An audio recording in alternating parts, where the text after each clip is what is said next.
మీరు 2014లో వైఎస్ఆర్సీపీ పార్టీ తరపున పోటీ చేయడం, తరువాత టీఆర్ఎస్లోకి రావడం, టీఆర్ఎస్లో మీకు భారీగా ఆహ్వానం పలికారు, మీకు హామీలు కూడా ఇచ్చారు, కానీ కార్పొరేటర్గానే మిగిలిపోయారు. కారణం ఏంటి? యాక్చువల్గా నేను 2014 కన్నా ముందు 2009లో ఇండిపెండెంట్ వేశానండి. అప్పటి నుంచి రాజకీయంగా ఒడిదుడుకులు తట్టుకుంటూనే వస్తున్నాము.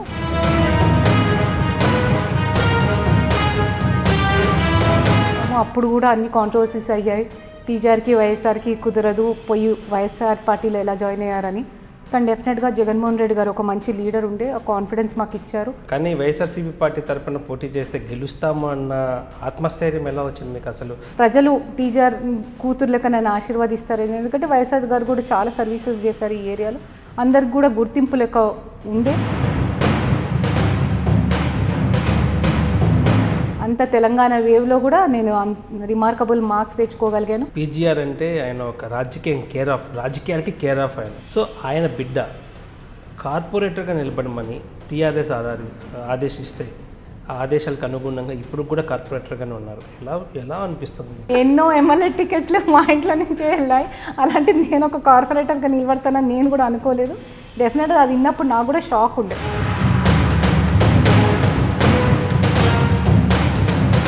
పాలిటిక్స్లో హైట్స్ ఎన్ని చూస్తామో డౌన్స్ కూడా చూడాలా.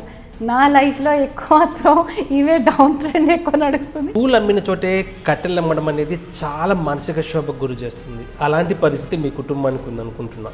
నేను యాక్చువల్గా అయితే ఎలక్షన్స్ తర్వాత రిజైన్ చేద్దామని అనుకుంటే, నా ఉద్దేశం ఉండి కార్పొరేటర్కి రిజైన్ చేయాలని.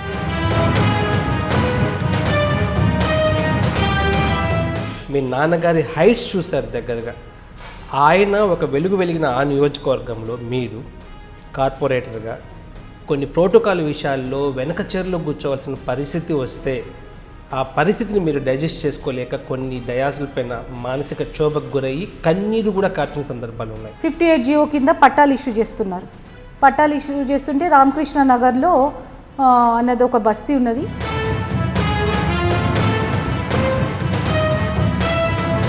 మీరు టీఆర్ఎస్లోను, మీ బ్రదర్ కాంగ్రెస్లోను. యాక్చువల్గా విష్ణుకి మీకు బాగా గ్యాప్ ఉందంటారు. ఎందుకని? ఏ విషయాల్లో మీకు బెడిసి కొట్టింది?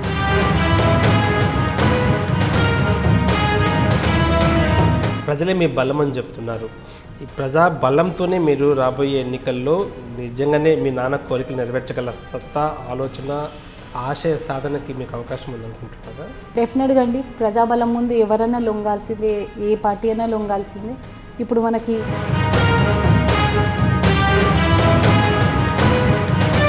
జయరెడ్డి గారు చేస్తుంది చాలా తక్కువ, ఆమెకు చాలా అవకాశాలు ఉన్నాయి, కానీ ఎందుకో ఆవిడ ధైర్యం చేయలేకపోతున్నారు, చొరవ తీసుకోలేకపోతున్నారు. కారణం ఏమైంటుందా అన్న ఆలోచనకి ఇప్పుడు నివృత్తి చేయాల్సిన అవసరం ఉంది. పీజీఆర్ గారు అంటే ఆయన బాన్ ఫైటర్. ఆయన స్టైల్ ఆఫ్ వర్కింగ్ చాలా డిఫరెంట్ ఉండే. పెద్దోళ్ళే ఆయన తట్టుకోలేక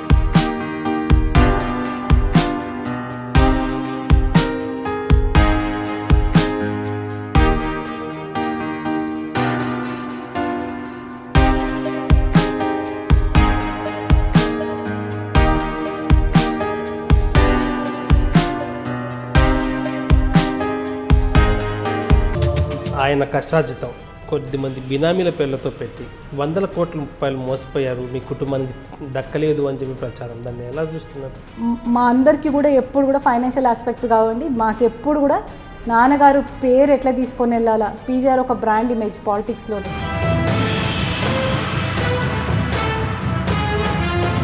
కార్పొరేటర్ భూ కబ్జా ఈ ఇష్యూలో కార్పొరేటర్ హస్తం ఉంది. ఇట్లా కార్పొరేటర్ అంటేనే అది ఒక పెద్ద అవునండి విలనిజం లాగా చూపిస్తున్నారు.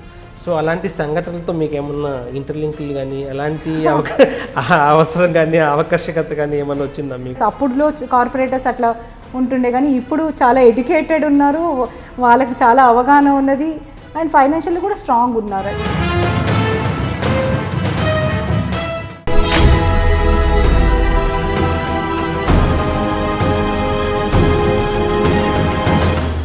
నమస్తే, నా పేరు Gnaneshwar. Talking politics with iDream షోకి స్వాగతం. తెలంగాణ ఆంధ్రప్రదేశ్ ఏర్పడక మునుపు సమైకాంధ్రాలో రాజకీయ చైతన్యవంతుడైనటువంటి పి జనార్దన్ రెడ్డి ఒక సంచలనాలకి కేర్ ఆఫ్గా ఉండేవాళ్ళు. అప్పట్లో రాజకీయాల గురించి మాట్లాడితే పి జనార్దన్ రెడ్డి మొదటగా పేరు వినిపించేది. ఇప్పుడు పి జనార్దన్ రెడ్డి వారసులు ఏం చేస్తున్నారు? వారసుల్లో విష్ణు ఎమ్మెల్యేగా చేశారు, వాళ్ళ కుమార్తె విజయారెడ్డి కూడా నేను సైతం అంటూ పాలిటిక్స్లో ఉన్నారు. ఇప్పుడు మన స్టూడియోలో విజయారెడ్డి ఉన్నారు. నమస్తే అండి విజయారెడ్డి గారు. నమస్కారం అండి. వారసత్వ రాజకీయాలకు మీరు కూడా ఇప్పుడు ప్రస్తుతం నడుస్తున్నటువంటి రాజకీయాల్లో మీ వంతు మీ మార్క్ వేసుకుంటూ ఖైరతాబాద్ కార్పొరేటర్గా రాజకీయాలు నడుపుతున్నారు. ఎలా అనిపిస్తుంది? బాగుంది అండి, కానీ ఇది వారసత్వ రాజకీయాలు అనడానికి రెండు కోణాలు ఉన్నాయి. ఒకటి, నాన్న పేరు వారసత్వం అయితే మనల్ని గైడ్ చేయడానికి మా నాన్నగారు లేరు, మా వంతు మేము అన్ని కాయిన్స్ ఏరుకుంటూ రాజకీయం చేసుకుంటూ వెళ్తున్నాం. కానీ ఒక బ్రాండ్ ఒకటి మాత్రం నాన్న దగ్గర నుంచి వారసత్వం వచ్చింది. ఇది ఎంటైర్లీ వారసత్వం అనుకోవద్దు, మా వంతు మేము కృషి చేసుకుంటూ ముందుకు వెళ్తున్న రాజకీయాలండి. డెఫినెట్గా పీజర్ బిడ్డ అనగానే ఆ ప్రిఫరెన్స్ ఉంటుంది, ఆ ఎక్స్పెక్టేషన్స్ ఉంటుంది, దాని అనుగుణంగా మేము అందులో ముందుకు అడుగులు వేస్తూ ఉన్నాం. మీరు 2014లో వైఎస్ఆర్సీపీ పార్టీ తరఫున పోటీ చేయడం, మంచి మంచి ఓట్లు కూడా మీకు రావడం, తరువాత టీఆర్ఎస్లోకి రావడం, టీఆర్ఎస్లో మీకు భారీగా ఆహ్వానం పలికారు, మీకు హామీలు కూడా ఇచ్చారు, కానీ కార్పొరేటర్గానే మిగిలిపోయారు. కారణం ఏంటి? యాక్చువల్గా నేను 2014 కన్నా ముందు 2009లో ఇండిపెండెంట్ వేశానండి.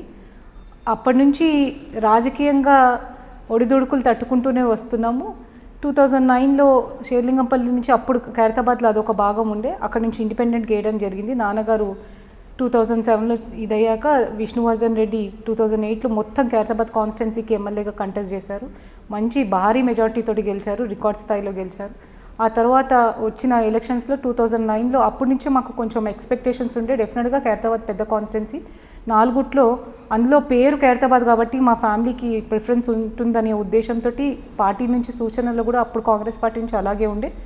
అవి అందుకొని మేము యాక్టివ్గా ముందు నుంచి నాన్నగారుకి క్యాంపెయిన్ చేయడం కానీ, రాజకీయంగా అందరితో కలిసి ఉండడం చేయడం, అంటే పొలిటికల్గా మేమేం రోల్ ప్లే చేయకపోయినా యాజ్ అ ఫ్యామిలీ అందరితో కలిసిమెలిసి ఉండేవాళ్ళం కాబట్టి, అందరు నాయకులతో సత్సంబంధాలు ఉన్నాయి కాబట్టి సీట్ ఇస్తారని ఆశపడినాము. అది కూడా ఖైరతాబాద్ అంటే పీజీఆర్ అంటే ఖైరతాబాద్, ఆ ముద్రతోటి మాకు వస్తుందని ఆశించి, అదే కాకుండా నాన్న వారసత్వం ముందుకు తీసుకొని వెళ్ళాలంటే డెఫినెట్గా యాక్టివ్ పాలిటిక్స్లో ఉండాలనుకుంటూ మేము పాలిటిక్స్లో యాక్టివ్గా ఉండేవాళ్ళం.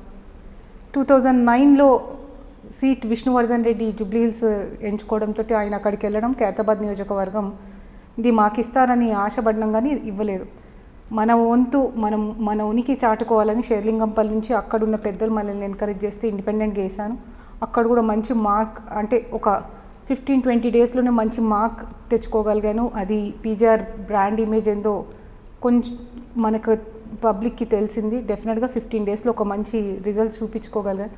అప్పటి నుంచి నాకు అనిపించింది పీజీఆర్ పేరు అంత పబ్లిక్లో ఉన్నదంటే ప్రతి ఇంట్లో ప్రతి దగ్గర ఆయన చేసిన సర్వీస్ ఉండే, అది ముందుకు తీసుకొని వెళ్ళని ఒక దృఢ సంకల్పం ఉండే. కానీ ప్లాట్ఫామ్ ఏది సరిగ్గా దొరకలేదండి. మళ్ళీ కాంగ్రెస్లో నిలదొక్కోవాలంటే కూడా మీకు తెలుసు అది సముద్రము, ఎక్కడ నిలదొక్కోలేకపోయాను. ఎలక్షన్స్ తర్వాత 2011కి పీజీఆర్ ఫౌండేషన్ ఒకటి స్థాపించాను నాన్నగారి పేరు మీద. అది రాజకీయాలకు అతీతంగా సర్వీస్ చేసుకుంటూ ముందుకెళ్ళాము. బుక్స్ డొనేషన్, హెల్త్ క్యాంప్స్, ఎక్కడ ఏది అవసరం ఉన్నా కానీ చేసుకుంటూ ముందుకు వెళ్తూ సాగాము. అప్పుడు నుంచి 2012 వరకు మేము మంచిగా ఇట్లా సర్వీస్ చేసుకుంటూనే వెళ్ళాం. 2012లో అప్పుడున్న రాజకీయ పరిస్థితిలో వైఎస్ జగన్మోహన్ రెడ్డి గారు వైఎస్ఆర్సీపీ పార్టీ స్థాపించడము, అందులో ఆయన మార్క్ చూపించాలని హైదరాబాద్ సిటీలో పార్టీని బలోపేతం చేసుకొని ముందుకు తీసుకోవాలని వెళ్ళాలనుకున్నప్పుడు మాకు కూడా ఒక ఛాన్స్ ఇవ్వడము, మేము కూడా జగన్మోహన్ రెడ్డి గారిని కలవడము, ఆయన ఇచ్చిన హామీల మేరకు, ఆయన ఇచ్చిన కాన్ఫిడెన్స్ మేరకు ఒక మంచి రాజకీయం తీసుకొని ముందుకు వెళ్ళాలనే ఉద్దేశంతో ఆయన లీడర్షిప్లో ముందుకు నడిచాము. అప్పుడు కూడా అన్ని కాంట్రవర్సీస్ అయ్యాయి. పీజీఆర్కి వైఎస్ఆర్కి కుదరదు, పోయి వైఎస్ఆర్ పార్టీలో ఎలా జాయిన్ అయ్యారని. కానీ డెఫినెట్గా జగన్మోహన్ రెడ్డి గారు ఒక మంచి లీడర్ ఉండే ఆ కాన్ఫిడెన్స్ మాకు ఇచ్చారు. ముందుకు వెళ్ళాలా, మనమందరం కలిసి మంచి రాజకీయ భవిష్యత్తు, ప్రజలకు ఒక మంచి పాలన ఇవ్వాలా, మంచి దాని పాలిటిక్స్ చేయాలనే ఒక ఉద్దేశంతో ఆయనలో టీంలో ఒక భాగంగా నేను కూడా ఉండి ముందుకెళ్ళాను. ఖైరతాబాద్ నియోజకవర్గంలో వైఎస్ఆర్సీపీ నుంచి కంటెస్ట్ చేయడము, మంచి మార్క్ అయితే తెచ్చుకున్నానండి. 3rd ప్లేస్ వచ్చినా కానీ పబ్లిక్లో పీజీఆర్ పేరు ఎంత ఉన్నదో అంతే మేము కూడా ముందుకు వెళ్ళాము. కాన్స్టిట్యున్సీ మొత్తం కూడా 3 సార్లు డోర్ టు డోర్ క్యాంపెయిన్ చేసాము. గడప గడప ప్రోగ్రాం వైఎస్ఆర్సీపీ అని, గడప గడపకి వైఎస్ఆర్సీపీ అని మొత్తం 3 times కాన్స్టిట్యున్సీ చుట్టాము. ప్రతి ఒక్క డోర్ టచ్ చేసాము. అంటే అప్పుడు దాకా నేను పీజీఆర్ కుమార్తె లెక్కనే గుర్తుపట్టేవారు. అప్పటి నుంచి విజయారెడ్డి వైఎస్ఆర్సీపీ నాయకురాలు ఉన్నది అనే ఒక, ఎందుకంటే పీజీఆర్ అనగానే అందరికీ కాంగ్రెస్ హ్యాండ్ సింబల్ ఎక్కువ గుర్తొస్తుండే. అది కాకుండా మా వంతు మా మార్క్ మేము వేసుకోవాలనుకుంటూ వైఎస్ఆర్సీపీ పార్టీని ప్రజల్లోకి తీసుకొని వెళ్ళాము. మంచి మార్క్ వేయగలిగాము. అందరు కూడా గుర్తించడం మొదలుపెట్టారు.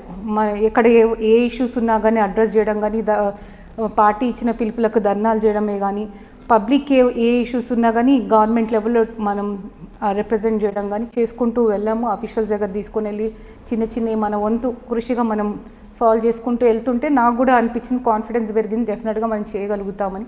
అంతవరకు అయితే కొంచెం కాన్ఫిడెన్స్ తగ్గింది. కానీ వైఎస్ఆర్సీపీలో జాయిన్ అయ్యాక మేము చేసిన యాక్టివిటీస్తో పాటు ప్రజలు ఇచ్చిన ఆశీర్వాదంతో కాన్ఫిడెన్స్ పెరిగింది. కానీ మనం అనుకునే లోపే ఇంకొకటి అయిపోయింది. డెఫినెట్గా తెలంగాణ ఉద్యమం ఉవ్వెత్తున నిలిచింది. అప్పుడు జగన్మోహన్ రెడ్డి గారి స్టాండ్ ప్రకారం మేము కూడా ఏం చేయాలన్న ఆలోచనలో ఉండే, కానీ ఒక కాన్ఫిడెన్స్, ఒక క్లారిటీ అయితే ఉండే నాకు. డెఫినెట్గా పార్టీతోటి మనం సేల్ చేయాలా, ఎలక్షన్స్కి వైఎస్ఆర్సీపీ పార్టీ త్రూ వెళ్ళాలా. ఎందుకంటే మన వంతు కృషి మేము చేశాము. తెలంగాణలో భాగంగా మా నాన్నగారు చేసిన సర్వీసే కానీ, నేను కూడా ఎక్కడ కూడా అగేన్స్ట్ తెలంగాణ యాజిటేషన్స్లో పార్టీ ప్రోగ్రామ్స్ ఏ ఉన్నా కానీ పార్టిసిపేట్ చేయలేదు, దూరంగా ఉండే.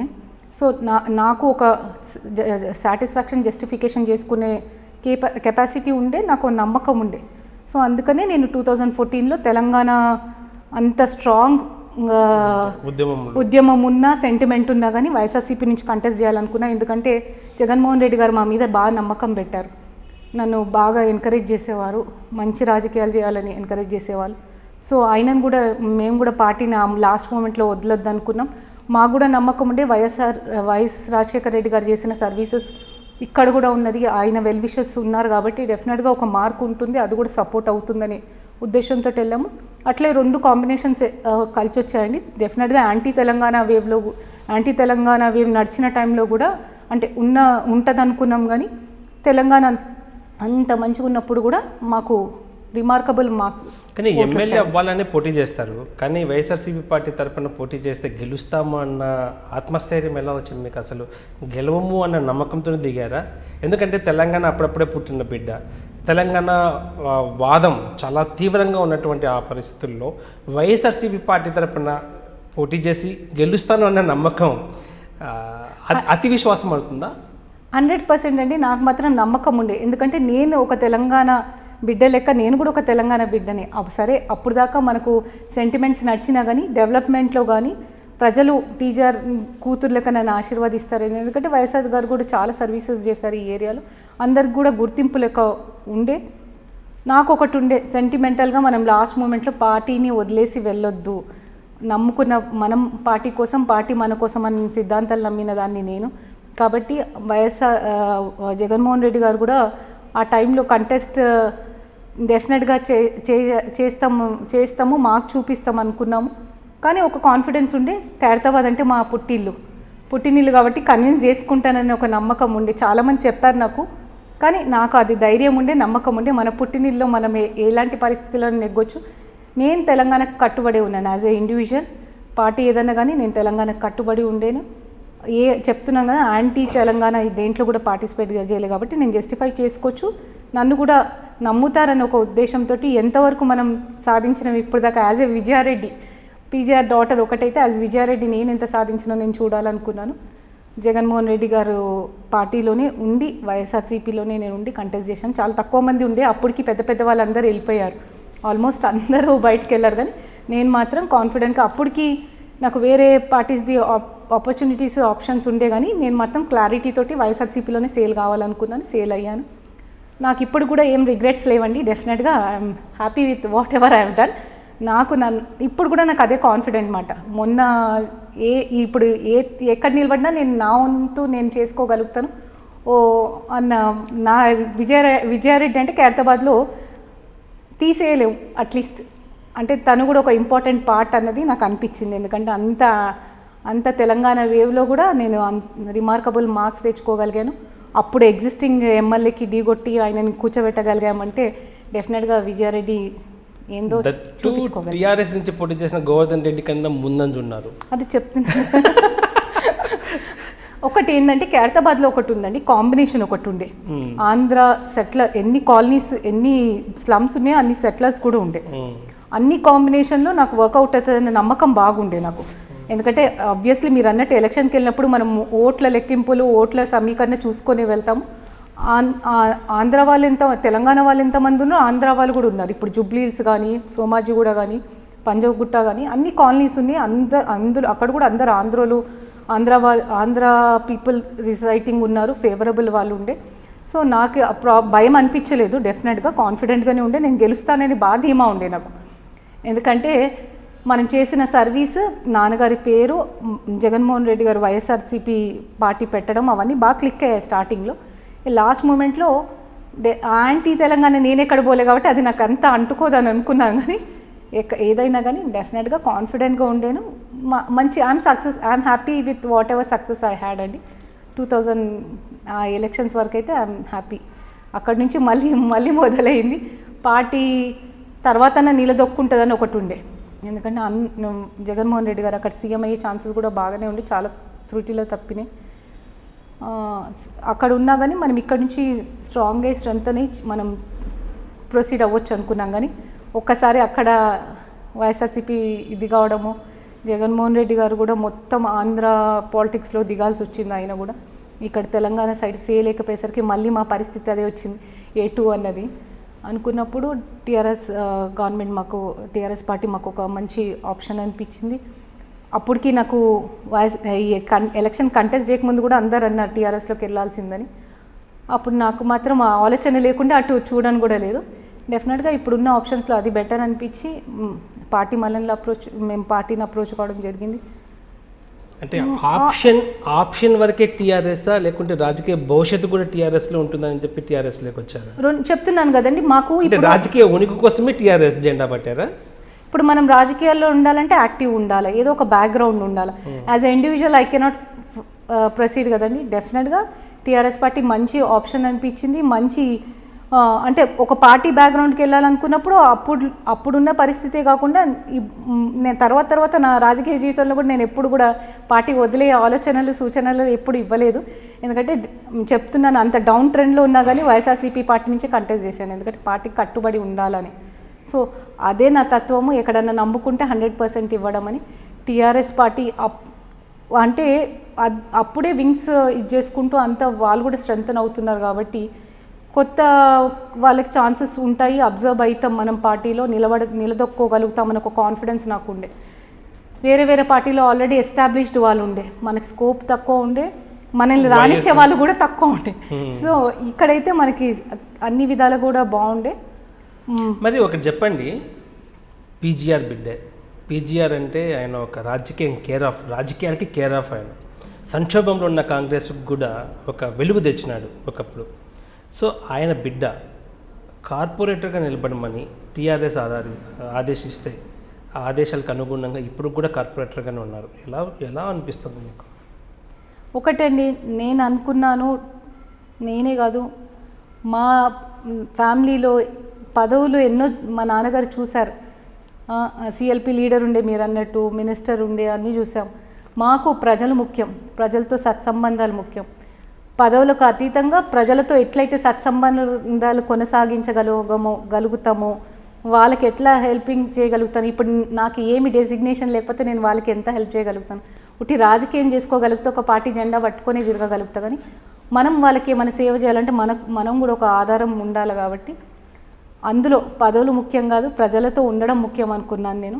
అండ్ పార్టీ ఆదేశించినప్పుడు మీరు అన్నారు కదా, నేను ఆప్షన్ కోసం రాలేదు, పార్టీని నమ్ముకున్నాను, పార్టీకి విధేయతగా ఉండాలన్నట్టే వాళ్ళు కంటెస్ట్ చేయమన్నప్పుడు డెఫినెట్గానే కంటెస్ట్ చేయడం. ఎలాంటి హామీలతో ఆహ్వానించారు? కార్పొరేటర్గా నిలబడి తల్లి మిమ్మల్ని డిప్యూటీ మేయర్ను లేదంటే మేయర్ను చేస్తామని చెప్పి హామీలు ఇచ్చారా?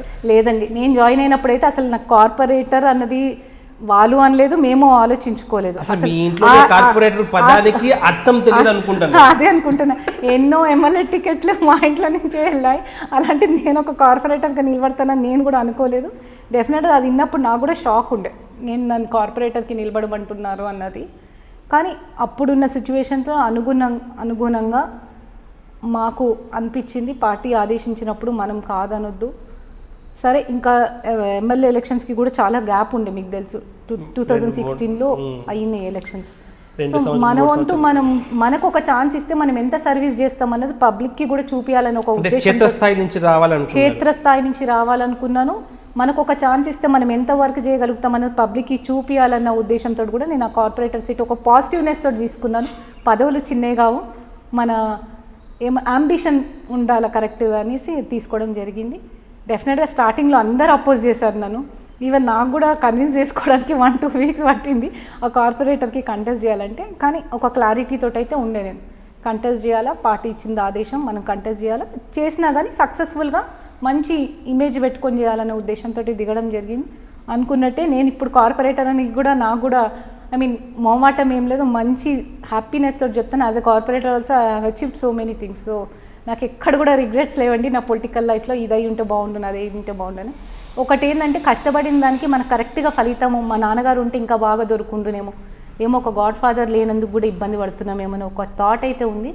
అది తప్ప మిగిలిందంతా ఓవరాల్ ఎంతో మందికి రాజకీయ భిక్ష పెట్టాడు మీ నాన్న, ఎంతో మందిని దగ్గర చేర్చారు. ఆయన వలయంలో ఉన్న వాళ్ళంతా కొద్దిమంది మినిస్టర్లు అయ్యారు, కొద్దిమంది మంత్రుల, మళ్ళీ ఎమ్మెల్యేలుగా చాలామంది చలామణి అవుతున్నారు ప్రస్తుతానికి కూడా. ప్రత్యేకంగా దానం నాగేంద్ర కూడా మీ నాయన దగ్గర శిష్యరికం చేశారు. అలాంటి వ్యక్తి ఎమ్మెల్యేగా ఉంటూ మీరు కార్పొరేటర్గా ఉంటే ఆ మధ్య ఆ గ్యాప్ని ఎలా మీరు భర్తీ చేస్తున్నారు? మీరు చూశారు చిన్నప్పటి నుంచి మిమ్మల్ని ఎత్తుకున్నాడు కూడా దానం నాగేంద్ర, మిమ్మల్ని పెంచాడు, మీ అవసరాలు కూడా తీర్చాడు. అలాంటి దానం నాగేంద్ర ఈరోజు మీకన్నా అప్పర్ హ్యాండ్లో ఉన్నారు. ఆ సీన్ మీరు ఎలా రిసీవ్ చేసుకుంటున్నారు? డెఫినెట్గా అండి, అది కొంచెం ఒకటి పాలిటిక్స్లో హైట్స్ ఎన్ని చూస్తామో డౌన్స్ కూడా చూడాలా. నా లైఫ్లో ఎక్కువ మాత్రం ఇవే డౌన్ ట్రెండ్ ఎక్కువ నడుస్తుంది. అండ్ మోర్ ఓవర్ నాన్నని చూసాము, అప్స్ అండ్ డౌన్స్ అన్నీ కూడా ధైర్యంగా తట్టుకొని ముందుకెళ్ళేవారు. ఒకటి మనం వ్యక్తులతోటి కాదు, పార్టీతో ముఖ్యం మనకు.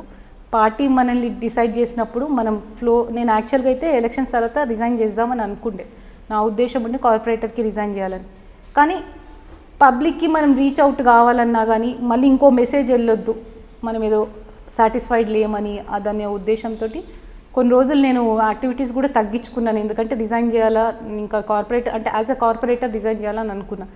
కానీ వెల్ విషెస్ కానీ మళ్ళీ నాకు తగిలిన ఆలోచన, నేను కొంతమంది పెద్దలను అడిగితే వాళ్ళు ఇచ్చిన సజెషన్స్ కూడా రిజైన్ చేస్తే మనకు నెగటివిటీ ఉంటుంది. కానీ సరే, ఒక అవకాశం వచ్చినప్పుడు గొడుగు చాలా అవసరము, గొడుగును వదలదు తల్లి, వర్షాన్ని తడిచిపోతూ ఉన్నారు. ఆ గొడుగు నన్ను రక్షిస్తున్నా, నేను ఆ గొడుగును రక్షిస్తున్నా, టైం చెప్తుంది. కానీ ఒకటి స్కోప్ ఉన్నంత వరకు సర్వీస్ చేయడం ఇంపార్టెంట్. నేను అది పదవి మంచో చెడ్డో నేను తీసుకున్నాను, దానికి జస్టిఫికేషన్ చేశాను, చేస్తూ కూడా వెళ్తాను. ఎందుకంటే ఎంతో నమ్మకంతో నన్ను గెలిపించారు. సరే, నేను ప్రిపేర్ కూడా అయినాను. 5 years నా టర్మ్ కాదు, 3 years నా టర్మ్ అని మ్యాక్సిమం వర్క్ చేసుకున్నాను ఆ డివిజన్లో కూడా. ఎందుకంటే నాకు ఫుల్ టెన్యూర్ రాదు, ఎమ్మెల్యే కంటెస్ట్ చేస్తానని కాన్ఫిడెన్స్ తోటి వచ్చాను కాబట్టి ఫుల్ టెన్యూర్ రాదు, 3 years నా టెన్యూర్ అనుకుంటూ ఫుల్ ఫ్లెడ్జ్గా ఎంత వర్క్ చేయాలో 5 yearsలో చేయదగిన వర్క్ కూడా 3 yearsలో కంప్లీట్ చేసుకున్నాను. నేను ఇంకా కొన్ని ఉన్నాయి కానీ డెఫినెట్గా నేను చేసుకున్నాను. కానీ నా ఉద్దేశం ఏంటంటే మనం ఒక దానికి ఉన్నప్పుడు జస్టిఫై చేయాలి. అది చిన్నది పెద్దది పదవులు కావు, ప్రజలతో ఉండడం ముఖ్యం. ప్రజలని మనం వాళ్ళకి సపోర్టివ్గా ఉండాలి. చిన్న పదవి ఎందుకు కాదు, నేను ఏ ఆఫీస్కి వెళ్ళినా కానీ పీజీఆర్ బిడ్డగా నాకు ఎక్కువ ఆదరణ దొరుకుతుందండి, నిజం చెప్తున్నాను. మీరు అన్నారు ఎమ్మెల్యేలు మంత్రులు అన్నారు, అదే కాకుండా ఆఫీసర్లను కూడా నాన్నకు సత్సంబంధాలు చాలా ఉండే. ఎంతోమంది నాన్న ఉద్యమం చేసినప్పుడు ఎన్జిఓస్ కానీ వాళ్ళు కానీ ఇప్పుడు కూడా ఏ ఫీల్డ్లో ఉన్నా కానీ పీజీఆర్ అంటే అందరికీ కూడా అనుబంధం, మంచి అనుబంధం. వెళ్ళినప్పుడు కూడా వాళ్ళు పీజీఆర్ బిడ్డ అనగానే రిసీవ్ చేసుకోవడం, పనులు చేయించడము, మనకి కంఫర్టబుల్గా అంటే ఏవైతే మన వర్క్స్ తీసుకొని వెళ్తామో అవన్నీ కూడా మనం పాజిటివ్గా రిసీవ్ చేసుకుంటున్నారు. అది కార్పొరేట్ అనేది ఒట్టు ఒక ట్యాగ్ లెక్కనే అయిపోయింది. డెఫినెట్గా మేము దానికన్నా ఎక్కువ పని చేసాము. ఆ సాటిస్ఫాక్షన్ అయితే ఉంది. ఏంటంటే కొన్ని అఫీషియల్ ప్రోగ్రామ్స్ దగ్గర కానీ పార్టీ ప్రోగ్రామ్స్ దగ్గర ఒక డివిజన్కి స్థిమితం అవుతున్నాం అనే బాధ తగులుతుంటుంది. అండ్ మోర్ ఓవర్ మీరు అన్నట్టు అట్లా కూడా మేము ట్రై చేసామన్నమాట. సరే మనం మంచో చెడ్డో అన్నిటికి ఈదుకొని ముందుకు వెళ్తుంటేనే అవుతుంది. టైం బీయింగ్ నాకు యాక్చువల్గా అయితే ఒక కాన్ఫిడెన్స్ ఉండే ఈ ఎమ్మెల్యే ఎలక్షన్స్ అయిపోయాక కూడా మనం ఇందులోకి వెళ్ళి బయటపడతాము, వర్క్ నడుస్తుంటుంది అనుకున్నాము. పూలు అమ్మిన చోటే కట్టెలు అమ్మడం అనేది చాలా మానసిక క్షోభకు గురి చేస్తుంది. అలాంటి పరిస్థితి మీ కుటుంబానికి ఉందనుకుంటున్నా. ఎందుకంటే మీ నాన్నగారి హైట్స్ చూస్తారు దగ్గరగా. ఆయన ఒక వెలిగిన ఆ నియోజకవర్గంలో మీరు కార్పొరేటర్గా కొన్ని ప్రోటోకాల్ విషయాల్లో వెనక చైర్లో కూర్చోవలసిన పరిస్థితి వస్తే ఆ పరిస్థితిని మీరు డైజెస్ట్ చేసుకోలేక కొన్ని డయాసుల పైన మానసిక క్షోభకు గురయ్యి కన్నీరు కూడా కార్చిన సందర్భాలు ఉన్నాయి. ఈవెన్ నాయని కూడా అప్పుడు హోమ్ మినిస్టర్ ఉన్నటువంటి నాయని నరసింహారెడ్డి కూడా ఒకానొక విషయంలో చింతల రామచంద్రారెడ్డికి మీకు జరిగిన ఘర్షణలు కూడా మందలించడం జరిగింది.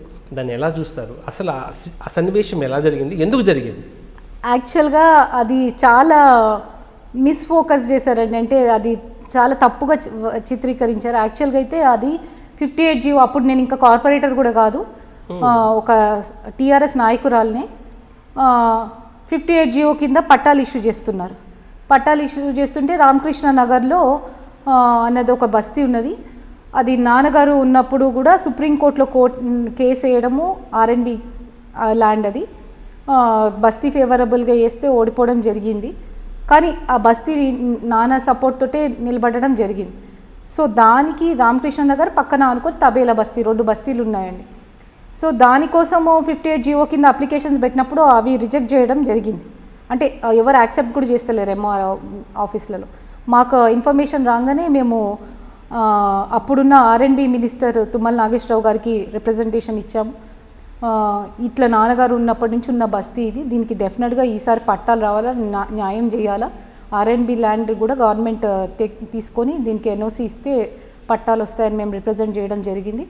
దానికి అంటే అక్కడ స్థానిక ఎమ్మెల్యే ఉండంగానే మేము ఒక కార్యకర్త లెక్క చేసిన పనులు చెప్తున్నాను. అది తీసుకొని వెళ్ళి మా టీఆర్ఎస్ పార్టీ మంత్రులు ఉన్నారు కాబట్టి మాకు ఆ అప్రోచ్ ఉండే, మేము అందులో పి జనార్దన్ రెడ్డి బిడ్డ లెక్క నాకు ఆ అప్రోచ్ ఉండే కాబట్టి వాళ్ళకి రిప్రజెంట్ చేయడము, మినిస్టర్ గారు కూడా అప్పుడు సీఎం దృష్టికి తీసుకొని వెళ్ళడం, వాళ్ళు స్పందించి ఎన్ఓసి ఇస్తే అక్కడ పట్టాలు వచ్చాయన్నమాట. సుమారు 300-400 పట్టాలు ఒక్క బస్తీకి వచ్చాయండి. ఆ బస్తీలో పట్టాల ఇష్యూ అప్పుడు డెఫినెట్గా నేను ప్లే చేసిన రోల్ ఏందో అందరికీ తెలుసు, అక్కడ అఫీషియల్స్కి కూడా తెలుసు. సో నన్ను కూడా ఇన్వైట్ చేయడం జరిగింది. కానీ నన్ను బైఫర్కేట్ చేసి ప్రోగ్రామ్ నడుస్తుండే. ఆ సందర్భంగా ఎందుకంటే ప్రోటోకాల్ మీరు అన్నట్టు అడ్డం ఉండే, నేను కింద నిలబడినా కానీ మళ్ళీ ఆడవాళ్ళు బైఫోర్స్గా నన్ను స్టేజ్ మీద ఎక్కించింది కూడా ఆ వీడియోలో మీరు చూసి ఉంటారు. కొన్ని అప్పుడు రాజకీయంగా అప్పుడప్పుడు మనం ఇవన్నీ తట్టుకుంటున్నాం కాబట్టి అప్పుడు ఎమోషనల్ ఎక్కువ అయ్యేదాన్ని. స్టేజ్ దాటినా కాబట్టి ఎమోషనల్ కూడా అవుతలేను ఇప్పుడు. సో అప్పుడు ఎమోషనల్గా కొంచెం ఏడుపు వచ్చినా కానీ డెఫినెట్గా వాళ్ళ సపోర్ట్ చూసి ధైర్యం కూడా వచ్చింది నాకు. సో ప్రోటోకాల్ కానీ దేవి కూడా మా నాన్నగారు అంత పెద్ద నాయకుడు అయ్యాడంటే అదే రీజన్. ప్రజాబలంతో ఆయన అంత పెద్ద నాయకుడు అయ్యాడని, ఒక ఎమ్మెల్యేనో ఒక సిఎల్పి లీడర్ అనో కాదు, ఆ ప్రజాబలమే మనం ఇంకా కూడా చొరవ చేసుకోవాలా, వాళ్ళకి దగ్గర కావాలి, ప్రజాబలం పెంచుకోవాలని ఆ రోజు నాకు బాగా సంకల్పం పెరిగిందండి. సో అందుకని కార్పొరేటర్ సీట్ అన్నా నేను చిన్నది అనుకోలేదు, ప్రజాబలం పెంచుకోవాలా, ప్రజల మధ్యలో మనం ఉండాలా, పనులు చేయాలని ఒక ఉద్దేశంతో నా జీవితంలో ఒక స్టెప్, ఒక లెసన్ అయింది నాకు. అలాంటివి చాలా జరిగాయి నాకు. అయినా కానీ తట్టుకొని కొన్ని మనం ఇంట్లోనే మనం అనుకునేవన్నీ జరగవండి. బయట రాజకీయంగా వెళ్ళినప్పుడు అందులో ఒక తల మీద ఒక నీడ లేనప్పుడు, ఎందుకంటే పాలిటిక్స్ అనేది చాలా పెద్ద ఓషన్, అందులో ఒక గాడ్ ఫాదర్ లేకపోతే ఈదుకుంటూ వెళ్ళడం చాలా కష్టము. అయినా కానీ పీజీఆర్ పేరు మాకు ఒక బ్రాండ్ ఇమేజ్, అదే మాకు శ్రీరామ రక్ష లెక్క నడిపిస్తుంది వల్ల మేము నడుస్తున్నాము. అదే తీసుకొని ముందుకు వెళ్ళాను. ఇప్పుడు ఈ స్థాయి వరకు కూడా వచ్చాను. ఇప్పుడు ఈ స్థాయిలో ఎవరండి మీ గాడ్ ఫాదర్? ఎవరున్నారు? నాకు నా గాడ్ ఫాదర్ మా ఫాదరే అండి. మా ఫాదర్ నేమే పీజీఆర్ గారి బ్రాండ్ నేమే మా గాడ్ ఫాదర్ అండి. డెఫినెట్గా కొన్ని ఏమైనా ఇష్యూస్ ఉన్నప్పుడు మాత్రం నాన్న వెల్ విషెస్ తోటి కానీ అమ్మతోటి డిస్కస్ చేసుకొని ఆలోచన వచ్చినంత వరకు మేము చేస్తూ ఉంటామండి, ముందుకు వెళ్తుంటాం. ఒకే కుటుంబంలో మీరు టీఆర్ఎస్లోను, మీ బ్రదర్ కాంగ్రెస్లోను. యాక్చువల్గా విష్ణుకి మీకు బాగా గ్యాప్ ఉందంటారు, ఎందుకని? ఏ విషయాల్లో మీకు బెడిసి కొట్టింది? మాకేం గ్యాప్ లేదండి. As a brother and sister మేము చాలా కంఫర్టబుల్గా ఉంటాం, మంచిగా ఉంటాము. చిన్నప్పటి నుంచి కూడా మా అనుబంధాలు వేరు, బాగా రాకపోకలు కూడా లేవు. అట్లేం లేదండి, అట్లేం లేదు. ఫ్యామిలీ దాంట్లో అందరం కలిసిమెలిసే ఉంటాము. కానీ పొలిటికల్గా విష్ణుకి కాంగ్రెస్ పార్టీ నాన్న పేరు పీజీఆర్ అంటే కాంగ్రెస్ అంటే పీజీఆర్ బ్రాండ్ ఇమేజ్ ఉంది కాబట్టి అందులో ఆయన వెళ్తున్నాడు. నేను ఒక స్టెప్ ఇక్కడ వేరే పార్టీకి తీసుకుంటే ఆయనకు కూడా ఇబ్బంది కలగొచ్చు, నేను కాదని అంటలేను. కానీ పీజీఆర్ అన్నది ఒక పెద్ద బ్రాండ్ అండి, అది పార్టీలకు ముడి వేయలేము. ప్రజల్లో ఉన్న అనుబంధం పీజీఆర్ అనే ఉంది, కానీ ఒక కాంగ్రెస్ పీజీఆర్ అంటే కాంగ్రెస్ అంటే పీజీఆర్ అని. పీజీఆర్ బిడ్డ టీఆర్ఎస్ తీర్థం తీసుకుని టీఆర్ఎస్ గొడుగు కింద ఉంది కదా. మరి ఇప్పుడు కూడా ప్రజల దగ్గరికి వెళ్తున్నారు, నేను పీజీఆర్ బిడ్డను, నన్ను ఆదరించండి అంటున్నారు. అంటే కేవలం రాజకీయ ప్రయోజనాలకేనా? కాదండి, రాజకీయ ప్రయోజనాలు ఎప్పుడైతే అంటే మేము మా నాన్న చేసే పనులను ముందుకు తీసుకొని వెళ్ళకపోవడమో, లేకపోతే ఆయన చేసే పనులకు ఏమైనా ఆటంకం కలిగిస్తే అది అనొచ్చు. ఆయన ఎట్లయితే సర్వీస్ చేశారో మేము అదే విధంగా సర్వీస్ చేస్తున్నాం, అట్లే అవైలబుల్ ఉంటున్నాము. వాళ్ళకి ఏ కష్టాలున్నా ఏదున్నా కానీ ఒకటే దాని కింద ఉంటున్నాం. ఫర్ ఎగ్జాంపుల్ మొన్న కూడా ఎలక్షన్స్ ముందు కూడా చాలామంది చాలా పార్టీలు జంప్ అయ్యి ఎమ్మెల్యే సీట్ల కోసం నానా స్టంట్స్ చేశారు. కానీ మేము మాత్రం పార్టీలో ఉన్నాం కాబట్టి పార్టీ టికెట్ ఇస్తే కంటెస్ట్ చేద్దాం, లేకపోతే మనం విదిన్ పార్టీ చూసుకుందామనే ఉద్దేశంతో ఆగడం జరిగింది. కానీ అదే వేరే పీజీఆర్ బ్రాండ్ నాకు కొన్నిసార్లు అడ్వాంటేజ్ డిసడ్వాంటేజ్ కూడా అనిపిస్తుంది. అదే పీజీఆర్ బ్రాండ్ లేకపోతే నేను కూడా వేరే పార్టీలోకి వెళ్ళిపోతుండే, ఏమన్నా టికెట్ తెచ్చుకుంటే కంటెస్ట్ చేస్తుండే. సో అవన్నీ ఇష్యూస్ ఉంటాయి, ప్లస్ ఎంత ఉందో మైనస్ కూడా అంతే ఉన్నది. సో నాన్నగారు పేరు ముందుకు తీసుకొని వెళ్తూ మనం ఎందుకంటే అప్పుడు ఆయనకంటే అడ్డం వచ్చినా కానీ ఢీ కొట్టుకొని వెళ్ళేటోడు ఆయన. మాకు ఆ స్థాయికి రాలే, ఆ స్థాయికి వచ్చే వరకు మనం ఏమంటారు అడుగులు చిన్నగా వేయాలని ఒక ఉద్దేశంతో నేను మూవ్ అవ్వడం అవుతుందండి. సో ఇప్పటి వరకు అంటే ఇన్ని ఒడిదొడుకులు వచ్చినప్పటికీను రాజకీయంగా మీకు గాడ్ ఫాదర్ లేకపోవడానికి కారణం మీ నాన్నగారి యొక్క అప్పట్లో శత్రువులు అంటారా, లేదంటే మీ నాన్నగారి యొక్క రాజకీయ క్రీడ కారణం అంటారా? నాకు తెలిసి నాన్నైతే ఎవరికి కూడా హాని చేయలేదండి. సో ఆయనకు శత్రువులు ఉంటారన్నది నేను అనుకోను. ఈర్ష్య, ద్వేషం ఏదన్నా ఉండొచ్చు, కానీ రాజకీయంగా నాన్న శిష్యులు కానీ నాన్న మనుషులు కానీ మంచి స్థాయిలో ఉన్నారు. కానీ ఎవరు కూడా మేము ఎవరిని ఎక్స్పెక్ట్ చేయలేదు, ఎవరు కూడా మాకు చెయ్యి ఇచ్చి ముందుకు తీసుకునే వాళ్ళు కూడా లేకుండే. అటు విష్ణువర్ధన్ రెడ్డి కానీ ఇక్కడ నేను కానీ మా వంతు అడుగులు మేము వేసుకుంటూ వెళ్తున్నాం. కానీ వెల్ విషెస్ చాలామంది ఉన్నారని, ఏదైనా తప్పు చేస్తే కూడా ఇది పొరపాటు, ఇది ఇట్లా చెయ్యొద్దు అని చెప్పడము, లేకపోతే ఇది చెయ్యొచ్చు అని అడ్వైజ్ ఇచ్చే వాళ్ళు కూడా చాలామంది ఉన్నారు. సో అది డెఫినెట్గా అది ఒక అడ్వాంటేజే. కానీ మాకు ఇప్పుడు నేను ఎవరి దగ్గర కూడా మీరు అన్నట్టు ఆ బ్రాండ్ ఇమేజ్ ఉండేసరికి ఎవరి దగ్గర కూడా వెళ్ళి నిలబడలేకపోతున్నాం. అంటే ఇప్పుడు గాడ్ ఫాదర్ కావాలంటే వాళ్ళ దగ్గరికి వెళ్ళడము చేయడం అవి మాకు ఆ స్థాయి మేము వెళ్ళలేకపోతున్నాం. కాబట్టి గాడ్ ఫాదర్ అన్న వాళ్ళు కూడా మాకు ఎవరిని కూడా రాజకీయంగా గాడ్ ఫాదర్ చాలా అవసరం ఉంటున్నాం. మీకు గాడ్ ఫాదర్ లేరు అనేది మీరే చెప్తున్నారు, ప్రజలే మీ బలం అని చెప్తున్నారు. ఈ ప్రజా బలంతోనే మీరు రాబోయే ఎన్నికల్లో నిజంగానే మీ నాన్న కోరికలు నెరవేర్చగల సత్తా, ఆలోచన, ఆశయ సాధనకి మీకు అవకాశం ఉందనుకుంటున్నారా? డెఫినెట్గా అండి. ప్రజాబలం ముందు ఎవరైనా లొంగాల్సిందే, ఏ పార్టీ అయినా లొంగాల్సిందే. ఇప్పుడు మనకి అదే శ్రీరామ రక్షగా మేము ముందుకెళ్తున్నాం. అప్పుడులో ఎంత పబ్లిక్ నేను ఇంకొకటి ఏంటంటే నేను కార్పొరేటర్ అయినాక నేను నా డివిజన్కి మాత్రం కన్ఫైన్ కాలేదండి. మొత్తం ఖైరతాబాద్ ముందు ఎలాగ తిరుగుతుండే నేను అట్లే తిరుగుతున్నా. అదే కాకుండా వైఎస్ఆర్సీపీలో నేను మొత్తం తెలంగాణ స్టేట్లో అంటే ఆంధ్ర ఉన్నప్పుడు కూడా తెలంగాణ డిస్ట్రిక్ట్స్లో అన్నిట్లో కూడా వైఎస్ విజయమ్మ గారితో అన్ని మీటింగ్స్ అటెండ్ అయ్యే ఛాన్స్ నాకు దొరికింది. ఆ సత్సంబంధాలు ఇప్పుడు కూడా ఉన్నాయి. ప్రతి ఒక్క దగ్గర కూడా వెళ్తే అది నేను మెయింటైన్ చేసుకుంటూ వెళ్తున్నాను. నాకు నేను కన్ఫైన్ చేసుకోలేదండి ఎక్కడ కూడా.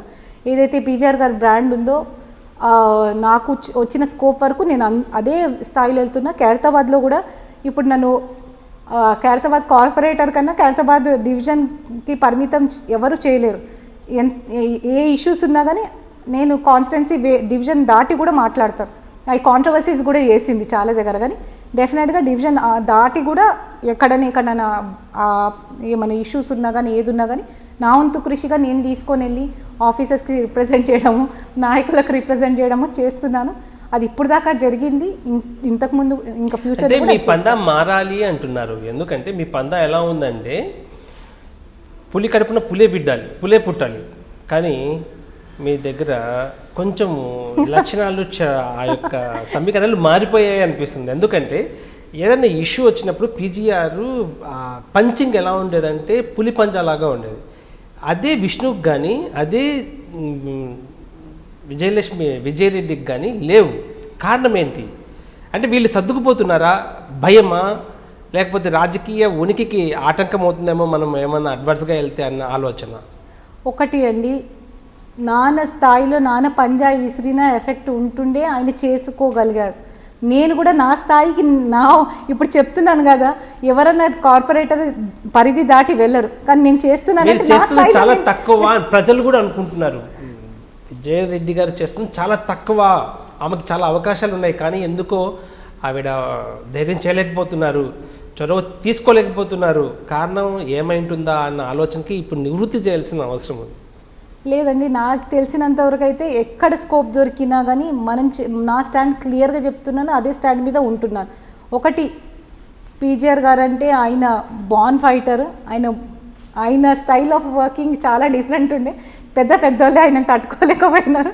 ఆయన షాడోలో మేము నడవడానికి ట్రై చేస్తున్నాం, కానీ అంత ఫైటర్లో డెఫినెట్గా మా స్థాయికి అయితే అది కాదండి. ఎందుకంటే నా వరకు చెప్తున్నాను, నేను ఒకటి చేసేటప్పుడు ప్లస్ మైనస్ ఆలోచించుకొని ముందుకెళ్తారు. ఒక్కొక్కళ్ళ నేచర్ కూడా డిఫరెంట్ ఉంటుంది.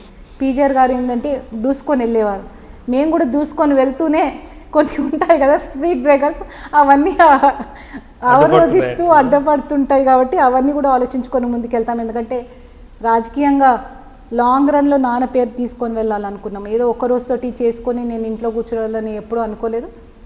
లాంగ్ టైంలో పాలిటిక్స్ ఆలోచించిన వాళ్ళకి ఇలాంటి దెబ్బలు తప్పవు అని నేను అనుకుంటున్నాను. సో చదువుకోవడం అనుకుంటారో, లేకపోతే ఒక అడుగు వెనుకకేసినా కానీ 2 అడుగులు ముందుకు పడితే అనే ధైర్యం నాకు కూడా ఉందండి. అదే ధైర్యంతో ముందుకెళ్తున్నాను. వండర్ఫుల్. మన కవిత గారి సపోర్టింగ్ ఎలా ఉందండి మీకు? అంటే కవిత గారు మీరు కొంచెం సిమిలర్గా వాయిస్ కానివ్వండి, బాడీ లాంగ్వేజ్ కానివ్వండి, వయసు నిమిత్తం కూడా మీ ఇద్దరు కొంచెం ప్యారలల్ ఏజ్ లెక్కే కనిపిస్తుంది. ఆమె సహాయ సహకారాలు మీకు ఎలా ఉంది? డెఫినెట్గా అండి, అదొకటి చెప్పొచ్చు. నాన్నగారి ఇమేజ్ వల్ల మాకు అది యాక్సెసిబిలిటీ కూడా ఉన్నది కాబట్టి ఎప్పుడు ఏది ఇష్యూస్ ఉన్నా కానీ నేను చెప్పడం జరుగుతుంది. వాళ్ళు కూడా మాకు సపోర్ట్ చేయడం జరుగుతుంది. మంచి వాళ్ళ అడ్వైజ్ ఇస్తారు, మనం ఆలోచించుకొని ముందుకు వెళ్తున్నాము. ఆ సపోర్టు ఉన్నది. ఒక కవిత గారి సపోర్టే కాకుండా కేటీఆర్ అన్నది కానీ, మళ్ళీ పెద్దలు మన సిటీ మినిస్టర్స్ అందరిది కూడా మాకు సపోర్ట్ ఉన్నది. అదేవిధంగా హరీష్ రావు గారు కూడా మళ్ళీ జాయిన్ చేసుకునేటప్పుడు ఆయన ఉండడం జరగడం, అంటే బేసిక్గా అందరితోటి మాకు సత్సంబాలు ఉన్నాయి. అందరూ అంటారు నన్ను వేరే కార్పొరేటర్స్ ఏడిపిస్తారన్నమాట, నువ్వు మా అందరినీ ఓవర్ షాడో చేసి వెళ్ళిపోతావు అని. మీ అందరికి నాన్న పీజీఆర్ కాదు, నాకు అట్లా ఆ స్థాయి నేను మాటలు అన్నాను. కానీ డెఫినెట్గా ఆ కాన్ఫిడెన్స్ లెవెల్ ఎక్కువ ఉంటుంది. అందరితో మాకు యాక్సెసిబిలిటీ ఉంది కాబట్టి అందరినీ సత్సంబంధాలు ఉన్నాయి, అందరు అడ్వైజ్ చేస్తుంటారు. మేము చెప్తున్నాం కదా, ఒక్క టీఆర్ఎస్ పార్టీ కార్యకర్త లెక్క ఎంత చేయొచ్చో అందరితో మేము కలుపుకుంటూ ముందుకు వెళ్తున్నామండి. సో కార్పొరేటర్ పదవి అనుభవించారు, కార్పొరేట్లో ఉన్న లోటుపాట్లన్నీ చూశారు, ప్రజలకు దగ్గరయ్యారు. ఖైరతాబాద్ డివిజన్ వరకు మాత్రం. ఇక ఖైరతాబాద్ నియోజకవర్గానికి ఎప్పుడు మీరు ఎమ్మెల్యే కాబోతున్నారు? అది ఫేట్ అండి. డెఫినెట్గా అయ్యే వరకు అయితే వదిలేదు, ఫైట్ చేస్తుంటాను. టీఆర్ఎస్ పార్టీ నుంచి అవుతానండి, ఆ నమ్మకం నాకు ఉన్నది. ఇచ్చేవాళ్ళైతే మొన్న 2018లోనే ఇచ్చేవాళ్ళు కదా, మరి దానం నాగేంద్రని అప్పుడప్పుడు చేర్చుకుని అప్పుడప్పుడే సీట్ ఇచ్చేసి అప్పుడే ఆయన ఎమ్మెల్యే చేశారు. దాని వెనకాల అసలు మతలబ్ ఏంటి? ఇవాళ రేపు ఈ రోజు ఉన్న రాజకీయం రేపు ఉంటలేదండి. కానీ మేము లాంగ్ రన్ పాలిటిక్స్ చేయాలనుకున్నాం కాబట్టి స్టడీగా వెళ్తున్నాము, అటు ఇటు వెళ్ళకుండా ఆ స్టడీనెస్ తోటి. ఇంకా పాలిటిక్స్లో చాలా టైం ఉంది, డెఫినెట్గా సక్సెస్ అవుతానన్న నమ్మకం ఉంది. నా టార్గెట్ కూడా ఇప్పుడు నెక్స్ట్ ఎలక్షన్ వరకే. డెఫినెట్గా ఎప్పటికప్పుడు టార్గెట్స్ పెట్టుకుంటూ ముందుకు వెళ్ళాలనే ఒక ఉద్దేశంతో అదే విధిగా మేము పనిచేసుకుంటూ వెళ్తున్నాము. ఆప్షన్స్ ఎట్లా వస్తుంటాయో అట్లా విజయారెడ్డి కూడా పార్టీలు మారకుండా విదిన్ నా స్ట్రక్చర్లో నేను ముందుకు వెళ్తాను. సో 2018లో దానం నాగేంద్ర టికెట్ ఇచ్చినప్పుడు అసంతృప్తితో ఉన్న విజయారెడ్డిని బుజ్జగించిన పెద్దల్లో మీకు ఎలాంటి హామీలు ఇచ్చారు పెద్దలు? ఆ బుజ్జగింపులు ఎలా జరిగాయి? ఆ బుజ్జగింపుల హామీలు వేరే అయితే ఆ నమ్మకం అయితే ఉండేయండి. మనకి ఇక్కడ బుజ్జగింపులు ఎలా జరిగాయి చెప్పాలి. లేకుంటే చాలా ఫెయిర్గా ఉన్నారు, అసలు చాలా కోపంగా ఉన్న విజయారెడ్డి ఒక్కసారిగా దానం నాగేంద్రకి మద్దతు ఇవ్వడం, ఆయన విజయం కోసం పాటుపడడం, కృషి చేయడం, ఆయన విజయానికి అసలు ప్రధాన కారణం ఖైరతాబాద్లో మీ డివిజన్లో ఒకటండి. నాకు పార్టీ టికెట్ ఇవ్వనప్పుడు కొంచెం అసంతృప్తిగా ఉన్నా కానీ పార్టీ పెద్దలు పిలవడము, అందరినీ కలుపుకొని వెళ్ళి పనిచేయాలా, ఎవరికి కూడా అన్యాయం జరగదు, అందరికీ తగు విధంగా న్యాయం చేస్తారని ఒక నమ్మకం కలిగించారు. ఒకటి, అప్పుడున్న పరిస్థితుల్లో నేను పార్టీలోకి వెళ్ళి బయటికి వెళ్ళదలుచుకోలేదు కాబట్టి, అదే కాకుండా వ్యక్తిగతంగా ఇన్ని రోజులు మనము అటు ఎట్లా అంటే మింగలేక కక్కలేక అయిపోయిన నా పరిస్థితి. ఒకటైతే నేను పార్టీ కూడా చెప్పాను, నేను మాత్రం పార్టీ ఆ ఎలక్షన్ వరకు అయితే సైలెంట్ ఉంటాను, నాకు అవుట్ ఆఫ్ కాన్స్టెన్సీ ఏదైనా వర్క్ ఇస్తే చేస్తానని చెప్పడం జరిగింది క్లియర్గా. ఎందుకంటే నాగేందర్ గారితో నాకు వ్యక్తిగతంగా ఏమీ లేదు, మీరు అన్నట్టు మా ఇంటి మనిషి ఉండే, ఆయనతో సత్సంబంధాలు అవన్నీ కూడా ఉండే. కానీ నాన్నగారు పీజీఆర్ డాటర్ లెక్క నేను రాజకీయాల్లోకి రావడము ఎవ్రీ టైం కూడా నాకు అదే ఒక ఆటంకం జరుగుతుంది. అది గ్రహచారమో ఏమో కానీ అది నాకు పర్సనల్గా అది ఇష్యూ అయినా కానీ డెఫినెట్గా పార్టీ ఇంట్రెస్ట్లో నేను ఎక్కడ కూడా బయటపడలేదు, నెగటివ్గా చేయలేదు, పాజిటివ్గా చేయలేదు, సైలెంట్గా ఉన్నాను, న్యూట్రల్గా ఉన్నాను. ఆ ఎలక్షన్స్ ఒకటి మాత్రం, ఇంకా ఎలక్షన్స్ అయినాయి కూడా నాకు తెలియదు అండి, అంత ఇదిగా. అంటే గెలుపులో మీకు కృషి ఉంది అని చెప్పి కూడా బయట జరుగుతుంది, అంటే మీ మద్దతుదారులని ఖచ్చితంగా ప్రోత్సహించారు. డెఫినెట్గా అండి, పార్టీలో నా మద్దతుదారులు అంటే కార్యకర్తలు అన్నప్పుడు కూడా నేను ఎవరిని కూడా ఏమీ ఇబ్బంది పెట్టలేదు, ఎవరికి ఎట్లా ఇష్టం ఉంటే. ఎందుకంటే నేనే ఏం చేసే పరిస్థితిలో లేకుండే అప్పుడు. డెఫినెట్గా టీఆర్ఎస్ పార్టీకి విరుద్ధం అయితే చేద్దాం డిసైడ్ అయ్యాం కాబట్టి సైలెంట్గా ఉండే.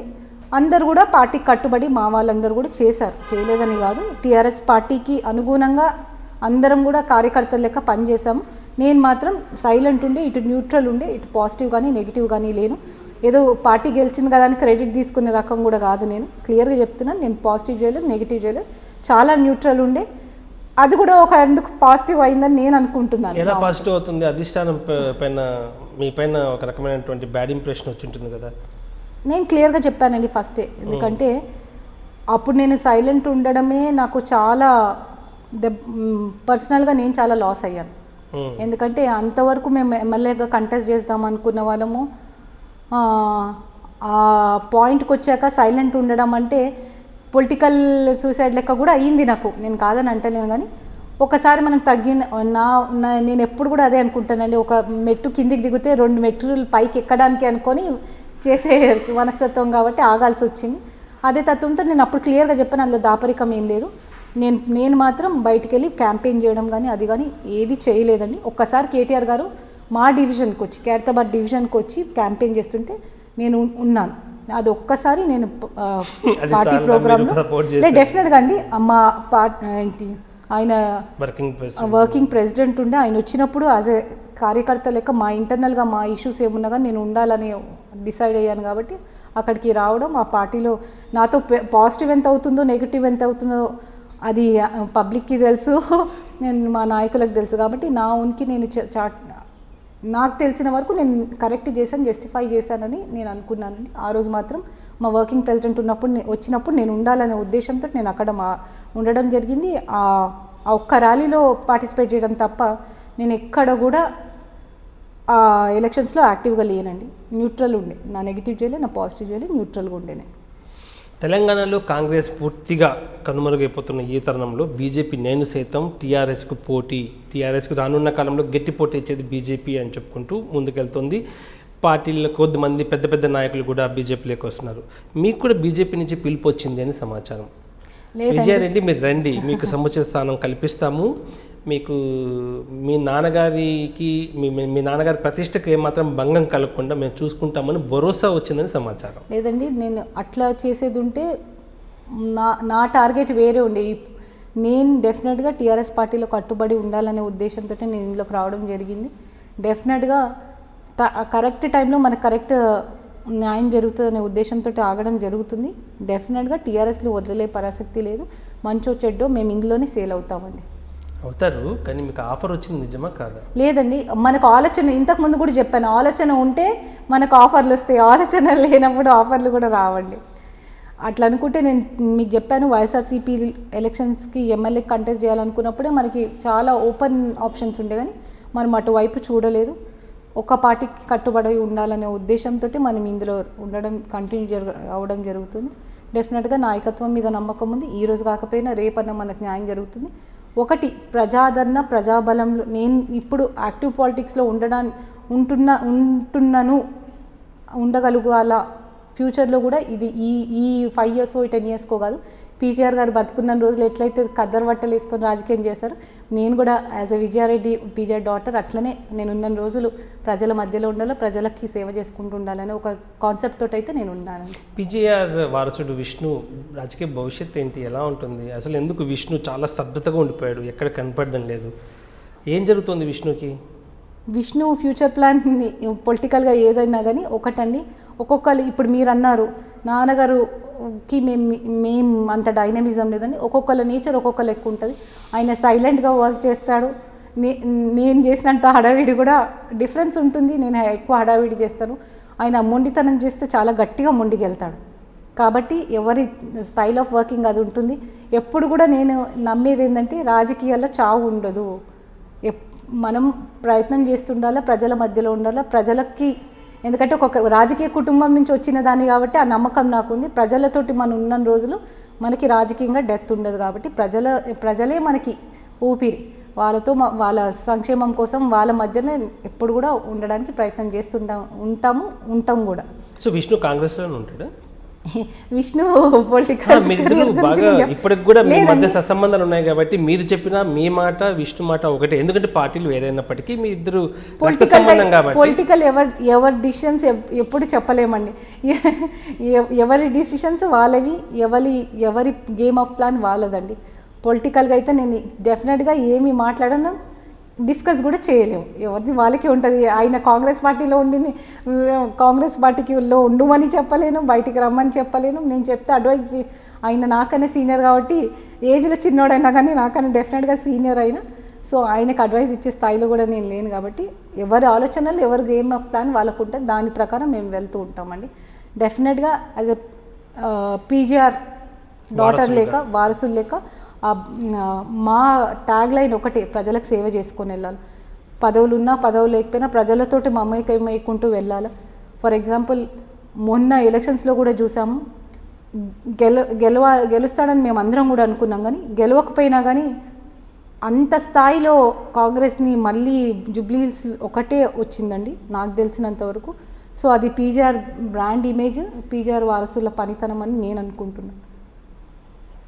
మీ నాన్నగారు బతుకున్నప్పుడు అంటే ఆయన కష్టార్జితం కొద్దిమంది బినామీల పేర్లతో పెట్టి 100 కోట్ల రూపాయలు మోసపోయారు, మీ కుటుంబానికి దక్కలేదు అని చెప్పి ప్రచారం, దాన్ని ఎలా చూస్తున్నారు? నిజమేనా? మా నాన్న సంపాదించిందంతా ప్రజల ఆప్యాయత, ప్రేమ అండి. అది ఎవ్వరు ఎక్కడ దాచిపెట్టవసరం ఎక్కడ దాచిపెట్టవసరం లేదు. అంత మాకు అవసరం కూడా లేదు. బినామీలు పెట్టుకునేంత ఉన్న దాంట్లో మేమందరం కూడా హ్యాపీగా ఉన్నాం. మా అందరికీ కూడా ఎప్పుడు కూడా ఫైనాన్షియల్ ఆస్పెక్ట్స్ కావండి. మాకు ఎప్పుడు కూడా నాన్నగారు పేరు ఎట్లా తీసుకొని వెళ్ళాలా, పీజీఆర్ ఒక బ్రాండ్ ఇమేజ్ పాలిటిక్స్లోనే. ఆయననే ఒక బుక్, ఆ బుక్ని అట్లనే మెయింటైన్ చేయాలా.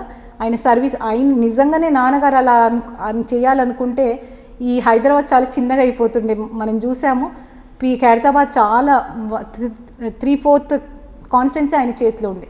కానీ ఎప్పుడు కూడా ఆయన పదవుల కోసం, ఆస్తుల కోసము లేకపోతే పైసలు, ఆయన ఆ దృష్టి ఎప్పుడు పెట్టలేదు. ఆయన నాన్న చుట్టుపక్కల ఏం జరుగుతుంది అన్నది కన్నా నాన్న ఎంత స్ట్రాంగ్గా పబ్లిక్కి కమిటెడ్ ఉండేదో అది మనం గమనించాలి. ఎప్పుడు కూడా ఆయన ఏ ల్యాండ్ కేసెస్లో కానీ ఒక కేసు నమోదైంది తెలీదు మనకు. అదే ప్రజల కోసం పోరాడుతూ ఎన్నో పిఎస్లో ఆయన మీద అవి ఉన్నాయి, అలాంటివి ఉన్నాయి. కానీ ఆయన కమిట్మెంట్ అది ఉండే, పబ్లిక్కి సర్వీస్ చేయాలి. ఆయన సంపాదించిన సొత్తుని బినామీల పేర్లతో పెట్టి వాళ్ళ కుటుంబ వారసులకు ఇవ్వలేదు, కుటుంబ వారసులు చేరలేదు అని చెప్పి ఒక ప్రచారం. ఆయన సంపాదించిన సొత్తు 100 కోట్లు నిజమేనా? ఎక్కడున్నాయి? ఏమైనా ఐడియా ఉందా? కానీ వేలాది లక్షలాది మనుషుల దగ్గర ఆప్యాయత, అనుబంధమే ఆయన సంపాదించిందండి. అది మాకు ఇప్పుడు కూడా ఏదో ఒక రూపాన అందుతూనే ఉంది. అది అందుతలేదని కూడా లేదు. వాళ్ళ ప్రేమ, ఆప్యాయత, అనుబంధం, ఆశీర్వాదం ఉన్నది కాబట్టి ఈ స్థాయి వరకు వచ్చామని నేను అనుకుంటానండి.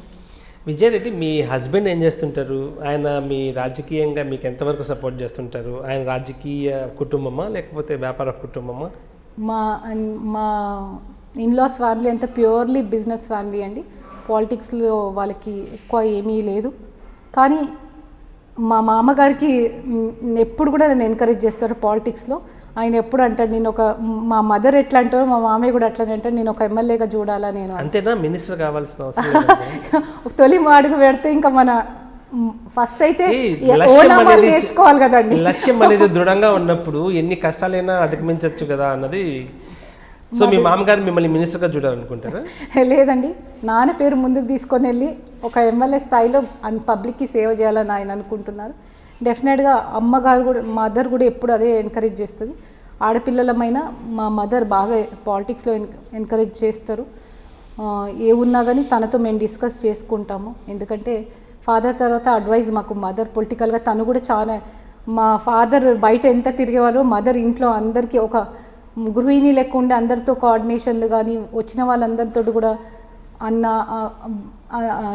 బ్రదర్స్ అన్నట్టు అందరితో కలిసిమెలిసి ఉంటుండే. అమ్మకు కూడా సత్సంబంధాలు చాలా ఉన్నాయి. ఇప్పుడు కూడా అందరు కూడా వచ్చి అమ్మని కలిసిపోవడం చేయడం ఉంటుంది. కాబట్టి ఏ అడ్వైస్ ఉన్నా కానీ మదర్ దగ్గర నుంచి కూడా మేము అడ్వైస్ తీసుకొని ముందుకు వెళ్తామండి. కాబట్టి మాది ప్యూర్లీ బిజినెస్ ఫ్యామిలీ అయినా కానీ ఇటు స్ట్రాంగ్ పొలిటికల్ ఫ్యామిలీలో పుట్టాను కాబట్టి అన్ని ఆ రాజకీయ ఏమంటారు ఆ తత్వం నాలో ఉంది కాబట్టి, నాయకత్వం లక్షణాలు ఉన్నాయి కాబట్టి ఎంకరేజ్ చేస్తారు. మా హస్బెండ్ కూడా అందరూ అడుగుతారు, మీ హస్బెండ్ని నేను ఎప్పుడు చూడలేదని.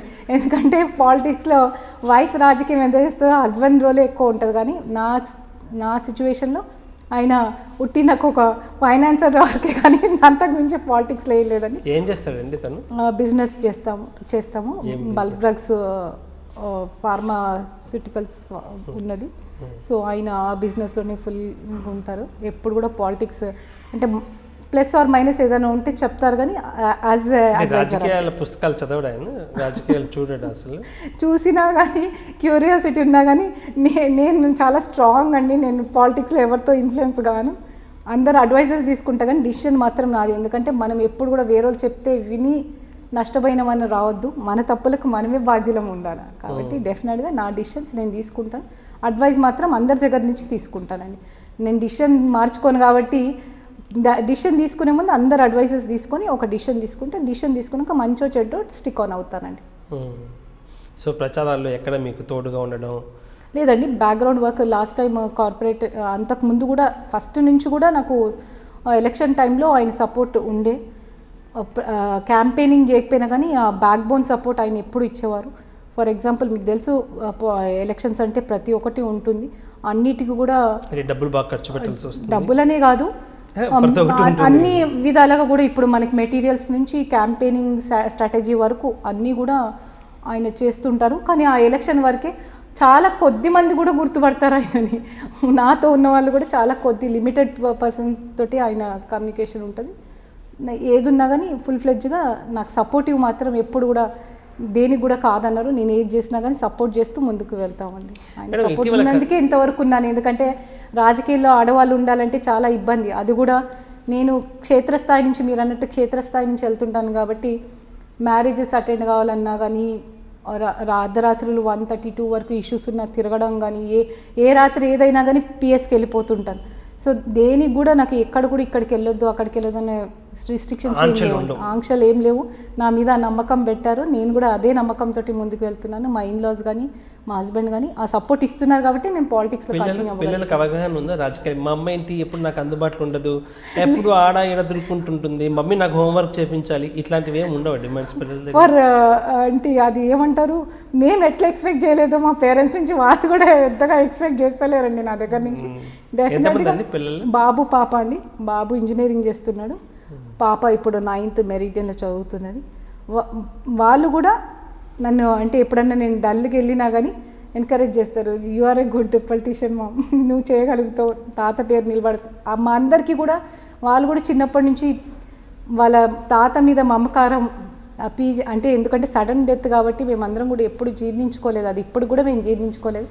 మా నాన్నగారి ఇది వాళ్ళందరికీ కూడా మా ఇంట్లో అందరు కూడా ఒకటి ఏంటంటే పీజీఆర్ అనేది ఒకటి బ్రాండ్, ఆ బ్రాండ్ అట్లనే ఉండాలని మా అందరి కోరిక. అందరం కూడా మా వంతు అట్లనే కృషి చేస్తున్నామండి. కానీ ఇటీవల సినిమాల్లో మనం చూస్తుంటాం, సినిమాల్లో మంత్రులు ఎమ్మెల్యేల పేర్లు వాడకుండా కార్పొరేటర్ల పేర్లే వాడుతున్నారు. కార్పొరేటర్ భూ కబ్జా, కార్పొరేటర్ ఈ ఈ ఇష్యూలో కార్పొరేటర్ హస్తం ఉంది, ఇట్లా కార్పొరేటర్ అంటేనే అది ఒక పెద్ద అవునండి విలనిజం లాగా చూపిస్తున్నారు. సో అలాంటి సంఘటనలతో మీకు ఏమన్నా ఇంటర్లింక్లు కానీ అలాంటి అవసరం కానీ ఆవశ్యకత కానీ ఏమన్నా వచ్చిందా మీకు? నేను కార్పొరేటర్ అనేది ఒకటి మీకు చెప్పాను, ప్రజలకు అందుబాటు ఉండడానికి, ప్రజలకు సేవ చేయడానికి ఒక ఆయుధం లెక్కనే పెట్టుకున్నాను. అదే నా ఇది కూడా. ఫర్ ఎగ్జాంపుల్ నేను అంటే అది పాజిటివ్ ఉండొచ్చు, నెగిటివ్ ఉండొచ్చు, నాతో పాటు అందరు కార్పొరేటర్స్కి కూడా ఉన్నది అది. కానీ ఈసారి జిహెచ్ఎంసీ ఎలక్షన్స్ డిఫరెంట్ ఉండేయండి. ప్రతి ఒక్కరు కూడా 50% రిజర్వేషన్ అవ్వడము, ప్రతి ఒక్కరు కూడా మంచి ఫ్యామిలీస్ నుంచి ఎడ్యుకేటెడ్ వాళ్ళు బయటికి రావడం జరిగింది. అందరం కూడా మ్యాక్సిమం ఇవాళ రేపు ఆ చట్టాలు కూడా మనం చూస్తూ ఉన్నాము. అదే కాకుండా అందరం కూడా సర్వీస్ ఓరియంటెడ్. మ్యాక్సిమం నాకు తెలిసినంత వరకు 30-40% వరకు కూడా జిహెచ్ఎంసీ కార్పొరేషన్లో మహిళలే హౌస్ వైఫ్స్ బయటికి రావడం జరిగింది. వాళ్ళందరూ కూడా కమిటెడ్గా సర్వీస్ చేయాలన్నట్టే వచ్చారు. ఫర్ ఎగ్జాంపుల్ నేను చూసినంత వరకు కూడా ఎవరు కూడా చాలా తక్కువ మీరు చూసుంటారు. ఏదో కార్పొరేటర్స్ అప్పుడులో కార్పొరేటర్స్ అట్లా ఉంటుండే, కానీ ఇప్పుడు చాలా ఎడ్యుకేటెడ్ ఉన్నారు, వాళ్ళకి చాలా అవగాహన ఉన్నది, అండ్ ఫైనాన్షియల్లీ కూడా స్ట్రాంగ్ ఉన్నారండి. ఎవరికి కూడా అంటే కార్పొరేషన్స్లో బాగా చేసుకోవచ్చు మేడం కార్పొరేటర్లు. మేము ఆ జోలికి మీరు కాదు మామూలుగా మీ సహ కార్పొరేటర్స్కు వాళ్ళకు ఆదాయ వనరులు కబ్జాలు అయితేనేమి, సెటిల్మెంట్లు అయితేనేమి ఆ రోజులు పోయినాయండి. నేను అనుకోవడము ఇవాళ రేపు ఎంత స్ట్రిక్ట్గా రెవెన్యూ డిపార్ట్మెంట్ కానీ మీరు జిహెచ్ఎంసీ డిపార్ట్మెంట్ కానీ చూస్తే ఒకటి కొన్ని మార్పుల వల్ల సిస్టమ్ స్ట్రెంగ్తన్ అవుతుంది. అది మనం అందరం కూడా అప్రిషియేట్ చేయాలి. ఫర్ ఎగ్జాంపుల్ లాస్ట్ వరకు ఫండ్స్ ఇచ్చేవారు కార్పొరేటర్స్కి. నేను దానికి పాజిటివ్ ఉన్నాను, నెగిటివ్ ఉన్నాను. ఈవెన్ జనరల్ బాడీ మీటింగ్ అయినప్పుడు కూడా నేను నా వాయిస్ ఏది ఉందో నేను గట్టిగా అందరికీ చెప్తాను. అంటే మనం రూలింగ్ పార్టీలో ఉన్నామని కాకుండా ఎందుకంటే మనం ఓపెన్ డిస్కషన్ చేసుకున్నప్పుడే పాజిటివ్ నెగిటివ్ చేయగలుగుతాం. గమ్మునున్నామంటే మన పార్టీకి మనం నష్టం చేసిన వాళ్ళం అవుతామని అనుకుంటాను. సో ఎక్కడైతే డిస్కషన్స్ ఉంటాయో అక్కడ డెఫినెట్గా నా వాయిస్ రైజ్ చేస్తాను. జిహెచ్ఎంసీ దాంట్లో కూడా మేము చెప్పడం జరిగింది. కార్పొరేటర్స్కి ఫండ్స్ ఇవ్వడం ఒక పాజిటివ్ అయితే ఒక నెగిటివ్ కూడా ఉండే లాస్ట్ టైం. ఎందుకంటే అనవసరంగా కమిషన్ల కోసం పనులు చేసేవాళ్ళండి. ఇప్పుడు కార్పొరేటర్స్కి ఫండ్స్ లేనందుకు ప్రజల రిప్రజెంటేషన్ తీసుకుపోయి పని చేయించుకోవడానికే మాకు సరిపోతుంది. ఇంకా కమిషన్ల కోసం పని చేసే అదైతే అది ఇంకా అవుట్ ఆఫ్ వే.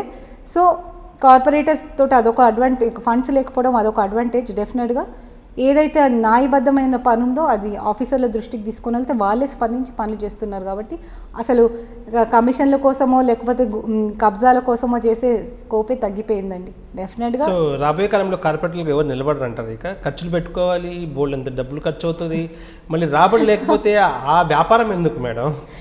అది నేను అనుకుంటాను కార్పొరేటర్గా వ్యాపారం లెక్క చూడాలనుకున్న వాళ్ళు మాత్రం బ్యాక్ స్టెప్ వేస్తేనే బాగుంటుంది అనుకుంటాను. డెఫినెట్గా వ్యాపారం జరగదంటారు. డెఫినెట్గా ఆ రోజులు పోయాయి. మనం సర్వీస్ ఓరియంటెడ్ అయితేనే ముందుకు వెళ్ళగలుగుతామండి. మ్యాక్సిమం అందరు కూడా మంచి ఫ్యామిలీస్ నుంచి వచ్చారు.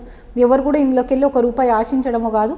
మేమందరం కూడా మా ఆఫీస్ని మేము ఎస్టాబ్లిష్ చేసుకొని ఇప్పుడు కూడా మా పాకెట్స్ నుంచి పెట్టుకొని పనిచేస్తున్నాం. బాగా గుంజుతున్నారా? డెఫినెట్గా మెయింటెనెన్స్ ఉంటుంది కదండి ఆఫీస్ కానీ, మనం తిరిగే కారు కానీ, ఇది కానీ.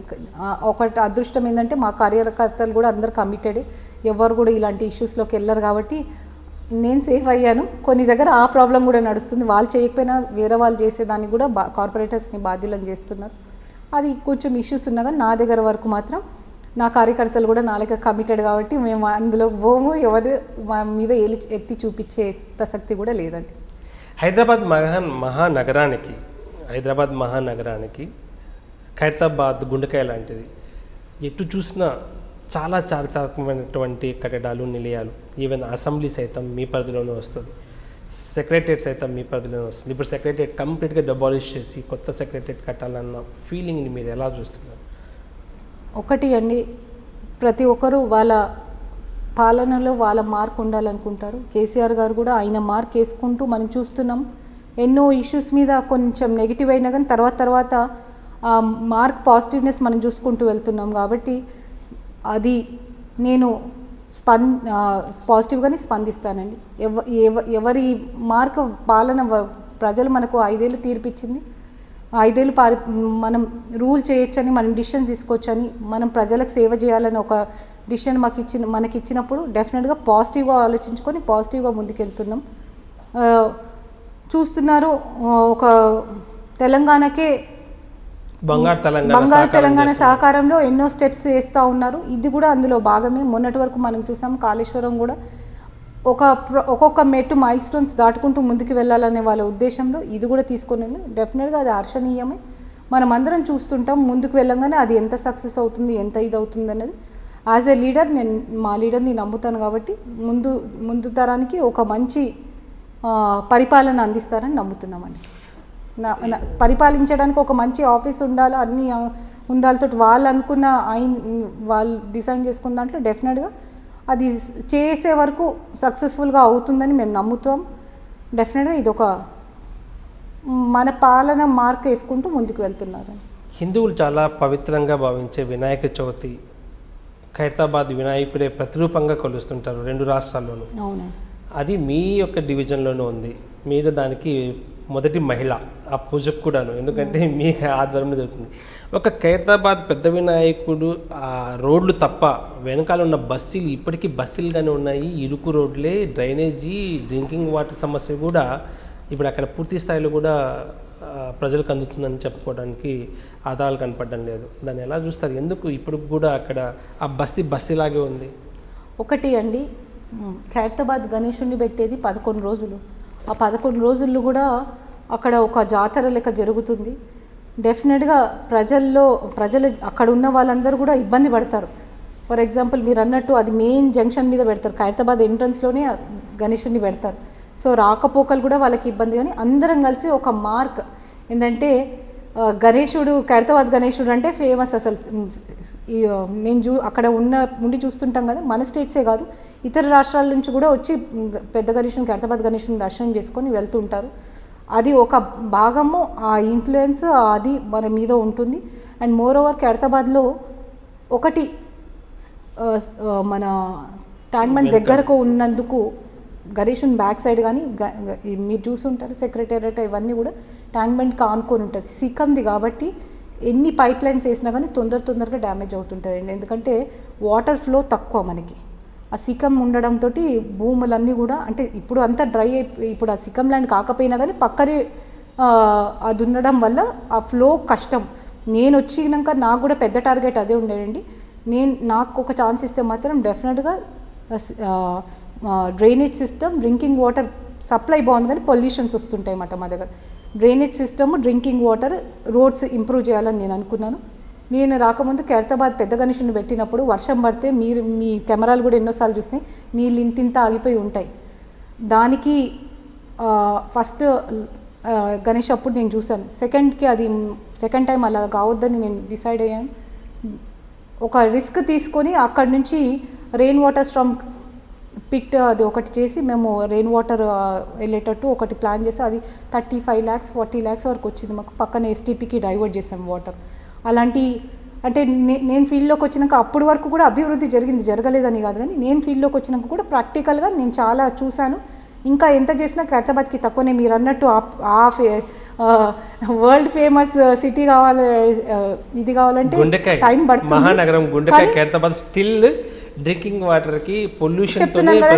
ఇప్పుడు చాలా మటుకు నేను చెప్పింది కూడా మీకు అదే 5 yearsది కాదు, నా 3 years టర్మ్ అనుకో నేను వర్క్ చేశాను కాబట్టి దగ్గర 45 లక్షలు 60 లక్షల వరకు ఉట్టి సివరేజ్ లైన్లు ఈ సివరేజ్ పోవడానికి మేము తీసుకొని వచ్చినాము. అది 50-60% వరకు కూడా కంప్లీట్ చేసామండి. ఇంకొక 40% వర్క్ ఉన్నది. అది కూడా 40 కూడా కాదు, 20-30% వర్క్ ఉంది. అది అయితే సివరేజ్ ప్రాబ్లం మ్యాక్సిమం కవర్ చేయగలుగుతాం.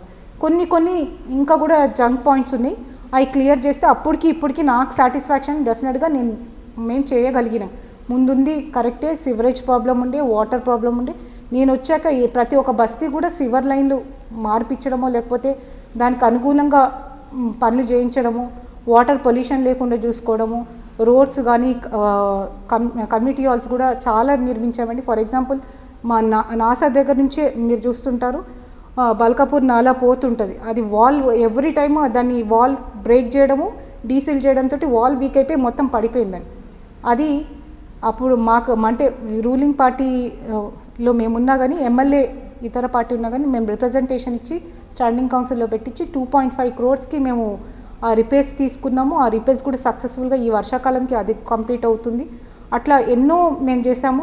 సివర్ లైన్ది కూడా రెయిన్ వాటర్ది కూడా అది ఆగకుండా మ్యాక్సిమం వర్క్స్ తీసుకొచ్చామండి. ఖైరతాబాద్ పెద్ద గణేశుని మీరు అంటున్నారు కాబట్టి పెద్ద గణేశుని దగ్గర కూడా శోభ తగ్గకుండా వచ్చిన భక్తులకు ఇబ్బంది లేకుండా చేయాలన్నట్టు ఆ రెయిన్ వాటర్ది ఒకటి చేయగలిగాము. వాటర్ మేము రాకముందే ఒక సిస్టమ్ అయిపోయిందండి. పెద్ద గణేశుడు అంటే అప్పటికే ఫేమస్ కాబట్టి అన్ని విభాగాలు సపోర్ట్ చేసి సక్సెస్ చేస్తుంది. ఆ తర్వాత కూడా ఏ ప్రాబ్లం రాకుండా అక్కడ నీట్నెస్ కానీ శానిటేషన్ కానీ అందరం కూడా కలిసి మేము చేయడం జరుగుతూ ఉన్నది. ప్రతి బస్తీలో కూడా ఒక్కొక్క పని చేసిన అనే సాటిస్ఫాక్షన్ నాకు ఉందండి. ఎక్కడ కూడా కమ్యూనిటీ హాల్స్ కూడా ప్రతి బస్తీ కూడా కమ్యూనిటీ హాల్స్ ఫర్ ఎగ్జాంపుల్ మొన్ననే ఒకటి ఎలక్షన్స్ చాలా రోజుల నుంచి పెండింగ్ ఉండే మల్టీపర్పస్ హాల్ ఫంక్షన్ హాల్స్ అన్ని డివిజన్స్లో అయింది. నా డివిజన్లో కాలేదు, ఎందుకంటే ఖైరతాబాద్ రోడ్లు చిన్నగా ఉండడం వల్ల ఫిట్ కాలేదు మాది. సో దానికోసమని మేము రిప్రజెంటేషన్స్ పెట్టి కేటీఆర్ గారి వరకు వెళ్ళి 36 lakhs శాంక్షన్ తెచ్చుకున్నామండి ఒక కమ్యూనిటీ హాల్ కోసమని. అట్లా మా వంతు కృషి మేము ఒక కార్పొరేటర్ స్థాయి కన్నా మించి మాతో అయిన కాడికి మేము చేస్తున్నాను. అదే కాకుండా కాలనీలతో కూడా మనకున్న సత్సంబంధాలు కానీ వాళ్ళకి కానీ ఏ ప్రాబ్లమ్స్ ఉన్నా కానీ రోడ్స్ కానీ పార్క్ కూడా చాలా డెవలప్ చేసుకుంటూ వచ్చామండి. బిస్తివాడ గ్రౌండ్ ఒకటి ఉండే అది కబ్జా అయిపోయింది మొత్తం. దాని కాంపౌండ్ వాళ్ళు కట్టడానికి నేను కుర్చీ వేసుకొని కట్టించాను. అప్పుడు నా మీద అన్నారన్నమాట కబ్జా అని అదని ఇదని, అయినా భయపడలేదు. నా మీద ఒక చిన్న అలిగేషన్ వచ్చినా నేను భయపడను, ఎందుకంటే నేను చేసేది కరెక్ట్ అని. ఆ కాంపౌండ్ వాళ్ళు అయిపోయాక అందరూ అప్రిషియేట్ చేశారని. ఆఫీసర్లు కూడా భయపడ్డారు సైట్ మీదకి రావడానికి. నేను మాత్రం కూర్చొని కాంట్రాక్టర్ తోటి పర్సనల్గా మేము ఫాలోఅప్ చేయించాము. కానీ ఆఫీసర్స్ కూడా మాకు అట్లా కోఆపరేట్ చేస్తారు, ఎందుకంటే మేము ఏది అవుట్ ఆఫ్ రూల్ పోము, అవుట్ ఆఫ్ పబ్లిక్ మేము పోము. ఏదైనా పబ్లిక్ కోసం కాబట్టి ఫైట్ చేస్తాం కాబట్టి డెఫినెట్గా ఆఫీసర్స్ అందరూ కూడా మాకు సహకరిస్తున్నారు. మేము అదే విషయం మాతో పాటు పబ్లిక్ నిలబడితే పబ్లిక్లో ఒక్కదాని లెక్క నేను కూడా నిలబడి ఆ పనులు చేయించుకోగలుగుతున్నామండి. అట్లా ఆ గ్రౌండ్ కాపాడుకోగలిగినాం. బిస్తివాడ గ్రౌండ్ ఎందుకు కాదు, అది కాపాడుకోగలిగినాం. ఇట్లా ప్రతి ఒక్క కమ్యూనిటీ హాల్ దగ్గర కూడా ప్రతి ఏరియాలో కమ్యూనిటీ హాల్స్ కానీ రోడ్స్ కానీ సివర్ ప్రాబ్లమ్ ఎరాడికేట్ చేయడానికి కానీ మా వంతు కృషి మేము చేసుకుంటూ వెళ్తున్నాం, సక్సెస్ఫుల్గా చేయగలుగుతున్నాం. మీ డివిజన్లో 2 కాలనీలు, ముఖ్యంగా ఇందిరా కాలనీ, రామకృష్ణ నగర్, ఈ నగర్లో కొద్దిమంది డబల్ బెడ్రూమ్లు ఇస్తామంటే కూడా మీకు వ్యతిరేకించడం, ఆ ఆమోదాన్ని వాళ్ళు అంగీకరించకపోవడం, ఇప్పటికి కూడా వాళ్ళలో తీవ్ర అసంతృప్తి ఉంది. ఎందుకు మీరు వాళ్ళని ఒప్పించలేకపోయారు? ఎందుకు సక్సెస్ కాలేకపోయారు కార్పొరేటర్గా? ఒకటి అండి, రాజకీయాల్లో నాన్నని మేము ఒక రోల్ మోడల్గానే తీసుకున్నాం, కానీ ఇంకా మేము ఫీల్డ్లోకి దిగినాక నేర్చుకోవాల్సినవి చాలా ఉండే. సినిమా వేరుందా? చాలా ఉన్నది. నేను రామకృష్ణ డబుల్ బెడ్రూమ్ ఇదే రామకృష్ణ నగర్కి 58 GO కింద కొట్లాడి నేను పట్టాలు ఇప్పించి అక్కడ ఇష్యూ అయింది అదే రామకృష్ణ కార్పొరేటర్ కూడా కాదు. అదే కాన్ఫిడెన్స్ నాకులో ఉండే. కార్పొరేటర్ ఒక కార్యకర్తగానే పట్టాలు ఇప్పగలిగిన కార్పొరేటర్ అయిన ఇప్పుడు డబుల్ బెడ్రూమ్లు కట్టియలేననే ధైర్యంతో అక్కడికి వెళ్ళాను. కానీ ప్రజల తీర్పుని అనుసరించి మనం ముందుకెళ్తేనే ప్రజల కోసం ప్రజలు మెచ్చిన పని. అంటే వాళ్ళు ప్రభుత్వాన్ని నమ్మట్లేదా, లేదా విజయారెడ్డిని నమ్మట్లేదా, లేకపోతే వాళ్ళకి అది అవసరం లేదా? ఎందుకని వాళ్ళు అలా వ్యతిరేకిస్తున్నారు? ఇప్పుడు వాళ్ళ ఆలోచన ఏంటంటే అందరం కలిపి మీరు డబుల్ బెడ్రూమ్స్ కట్టిస్తారు, కానీ ఆ ఎర్రమంజిల్లో సెంటర్ ఆఫ్ ది స్పాట్లో వాళ్ళకి ల్యాండ్ వాల్యూ ఎక్కువ ఉంది. సో వాళ్ళు ఏంటంటే ఆ ఇరుకు గదిలలో ఉన్నా కానీ మా తరానికి మేము ఒక అసెట్ లెక్క ఇచ్చుకోవచ్చు అనే కాన్ఫిడెన్స్ వాళ్ళు ఉండే. దానికి మనం ఏం చేయలేం. వాళ్ళని ఎంత కన్విన్స్ చేయాలనుకున్నానో అంత కన్విన్స్ చేశాను, కానీ మన వల్ల కాలేదు. అది డెఫినెట్గా అక్కడ డబుల్ బెడ్రూమ్ అయితే మంచి ప్రపోజల్ పెట్టాము. నేను వెళ్ళడమే కాకుండా ఆఫీసర్స్ నాతో విసిగిపోయారు అన్నమాట. ఈవెన్ మన తనుండే భారతి గారు, తనను కూడా ఎన్నోసార్లు అక్కడికి తీసుకొని వెళ్ళి హౌసింగ్ బోర్డు వాళ్ళని కూడా, హౌసింగ్ డిపార్ట్మెంట్ వాళ్ళని కూడా తీసుకుపోయి కన్విన్స్ చేశాము. కన్సల్టెన్సీస్ పెట్టి కన్విన్స్ చేశాం, కానీ వాళ్ళు ఒకటి క్లారిటీ తోటి ఉన్నారండి. ఆ ల్యాండ్ వాల్యూ మాకు డబుల్ బెడ్రూమ్కి మ్యాచ్ కాదని వాళ్ళు ఫిక్స్ అయిపోయినప్పుడు, వాళ్ళకి అందులో నష్టం అనుకున్నప్పుడు మనం కూడా వాళ్ళకి నష్టమయ్యే పని కట్టించచ్చు కదా వాళ్ళకి అక్కడ. అప్పుడు ఆ స్కీమ్ లేకుండా అండి. ఇప్పుడు డెఫినెట్గా టీఆర్ఎస్ ప్రభుత్వం ఒక మంచి స్కీమ్ తోటి వచ్చింది. ఈ ఇండివిజువల్ హౌసెస్ కట్టుకోవడానికి ఇది చేస్తామంటున్నారు కదా, ఆ జీవో పాస్ అయితే డెఫినెట్గా ఆ ఏరియాలో నా టార్గెట్ కూడా అదండి, రామకృష్ణ నగర్లో అలాంటి చేపియాలనే టార్గెట్ నాకు ఉన్నది. డెఫినెట్గా చేపిస్తాం కూడా. అంటే కార్పొరేటర్గానే పూర్తి చేస్తారా, ఎమ్మెల్యే అయిన తర్వాత పూర్తి చేస్తారా? ఎమ్మెల్యే ఉన్నా కార్పొరేటర్ ఉన్నా ఏమీ లేకపోయినా కానీ నా వంతు కృషి నేను చేస్తాను. అక్కడ డెఫినెట్ చేపిస్తాం. టైం బీయింగ్గా మనం పనులు పెట్టుకొని ఒకసారి మనం అన్నీ చేయలేము. నా చేతిలో ఏమి మ్యాజిక్ లేదు, లేకపోతే నేను ఏ దానికి కూడా ఇది కాదు. కాబట్టి as time will solve all the issues. ఒక్కొక్కటి నేను కార్పొరేటర్ అయినప్పుడు నాకు ఒకటి మాత్రం నేను క్లియర్గా పెట్టుకున్నాను. Sewerage lines, sewerage problem, water pollution లేకుండా చేయాలనుకున్నాను. మ్యాక్సిమం చేయగలిగినాం. ఇంకొన్ని పెద్ద ప్రాజెక్ట్స్ ఉన్నాయి, లైక్ ఒక 1 crore 2 crores 3 crores పట్టే ప్రాజెక్ట్స్ ఉన్నాయి. అవి ఎలక్షన్ టైంలో ఆపిపెట్టినాము. అవి కూడా పర్స్యూ చేసి చేపిస్తామండి. అవైతే నేను యాజ్ అ కార్పొరేటర్ నేను సక్సెస్ అయినట్టు నేను ఫీల్ అవుతాను. నాకు వేరే వాళ్ళు ఎంత ఓట్లు వేసినా కానీ నా రేటింగ్ నాకు ఉంటుంది కాబట్టి నేను అనుకున్న టార్గెట్ నేను రీచ్ అయినాను అనుకుంటాను. పెద్ద ఆయనతో ఎన్నిసార్లు కలిశారు? ఆయనతో కలిసినప్పుడు ఎలా అనిపించింది? ఆయన మిమ్మల్ని ఎలా రిసీవ్ చేసుకున్నారు? పీజీఆర్ బిడ్డగా చేసుకున్నారా, లేదా కార్పొరేటర్ కార్యకర్తలాగా తీసుకున్నారా? ఆయన ఎలా తీసుకున్నారో నాకు తెలియదు కానీ ట్రీట్మెంట్ మీకు ఇచ్చిన లేదండి. ఆ భావన అయితే పీజీఆర్ నన్ను చూడంగానే పీజీఆర్ అందరికీ గుర్తొస్తారు. అందరు అంటారు, మా నాన్న కార్యకర్తలు కూడా అంటారు, లేదండి మీరు అంతగా మాట్లాడలేదు, మీరు అలా సమర్థించుకుంటూ ఒప్పుకోము మేము. ఇక అందరినీ సాటిస్ఫై చేయలేం కదండి. అసలు ఈ వేళకైతే మీ ఆయన ఇట్లా పులిలాగా వచ్చేవాళ్ళు మా పైకి. అదేనండి చెప్తున్నాను కదా, పీజీఆర్ బిడ్డ అన్నట్టు మనకు ఒక స్పెషల్ ప్రిఫరెన్స్ ఉన్నది. ఆ స్పెషల్ ప్రిఫరెన్స్ కూడా నాకు మంచి స్నేహితుడమ్మా అన్నారా? మీకు తెలుసు కేసీఆర్ గారు చాలా తక్కువ మాట్లాడతారు. ఒకసారి కూడా ఆయన అప్పటికే మా నాన్నగారి వర్ధంతికి కూడా ఆయన యాజ్ అ సీఎం వచ్చి అక్కడ నివాళులు అర్పించి వెళ్ళారు. అందరికీ తెలుసు పీజీఆర్ ఏంది, కేసీఆర్ గారి సత్సంబంధాలు ఏందో. నానున్నప్పుడు తెలంగాణ ఉద్యమంలో ఎంత స్ట్రాంగ్గా ఉండేనో వాళ్ళ వ్యూస్ కూడా షేర్ చేసుకునేవాళ్ళు, డిస్కస్ చేసుకునేవాళ్ళు. కేసీఆర్ గారు అప్పుడు మా ఇంటికి రావడం కూడా జరిగింది, ఒకసారి భోజనం చేయడం కూడా జరిగింది. అవన్నీ ప్రజలకు తెలుసు, వాళ్ళకి తెలుసు, మనకు తెలుసు. మనం అంటే మా పెద్దవాళ్ళు అట్లా చేశారు కదా అని ఏదో సామెత ఉంది కదండి, అట్లా కాకుండా మన వంతు మన బ్రాండ్ ఇమేజ్ మనం పెట్టుకొని మన గొప్పలు మనం చెప్పుకోవద్దు కదా. ఇంటెన్షన్ మోటో మీకు అర్థం కాలే. పెద్ద ఆయన మిమ్మల్ని చూస్తానే, బిడ్డ నువ్వు జనార్దన్ రెడ్డి బిడ్డవ తల్లి, నా బిడ్డ లెక్క అని అన్నారండి. ఆ మాట వచ్చిందా లేదా అని అడుగుతున్నా. ఆ మాట అన్నారండి, అంటే పెద్ద విషయం కాదు. నేను ఆ మాట అన్నారు, ఆ కాన్ఫిడెన్స్ నాకు ఉన్నది. తల్లి నీకు తల్లి లెక్క చూసుకుంటా అన్నారండి. అన్నారు, ఆ కాన్ఫిడెన్స్ నాకు ఉన్నది. ఆ భరోసా నెరవేరుస్తారని నమ్మకం. ఎలాంటి రూపంలో మీకు ఆ భరోసా నెరవేరుతుంది అనుకుంటున్నారు? ఏ రూపంలోనే నెరవేర్చొచ్చు. అంటే ఎమ్మెల్సీ ఇస్తారా? ఏ రూపంలోనే నెరవేర్చొచ్చు. ఏముంది, 2018 ఎన్నికల్లో మీకు టికెట్ ఇవ్వకుండా సాటిస్ఫై చేశారు, తర్వాత ఏం చేస్తారు? మీకు చేస్తారనే నమ్మకం ఒకటైతే పార్టీలో కంటిన్యూ కావాలా, మన వర్క్ మనం చేసుకుంటూ వెళ్ళాలనే ఒక ఉద్దేశంతో మనం అప్పుడు బ్యాక్ స్టెప్ వేయడం జరిగింది. ఆ బ్యాక్ స్టెప్ వెనకాల 2 steps ఫార్వర్డ్ పడుతుంది నమ్మకం ఉంది. అది డెఫినెట్గా పడుతుందని మీరే చూస్తారు. మీరు సాంప్రదాయానికి అద్దం పడుతున్నారు. తల్లి పెద్దమ్మ తల్లి ఆశీస్సులతో ర్యాండ్స్ వేసుకున్నారు. మీ నాయనగారు అమ్మవారిని దత్తత తీసుకున్నారు. అందరూ అలాగే అంటారు, పెద్దమ్మ తల్లిని జనార్దన్ రెడ్డి దత్తత తీసుకున్నాడు అని. సో ఆ పరంపర, వంశపారపర్యత మీరు ఇప్పుడు కూడా కొనసాగిస్తున్నారా? ఎలా ఉంటుంది ఇక్కడ మీ యాక్టివిటీస్ ఎలా ఉన్నాయి? నాన్నగారు పెద్దమ్మ తల్లిని ఒక అమ్మవారి కన్నా తల్లి లెక్క కొలిచేవారని, తల్లి లెక్క చూసుకున్నారు.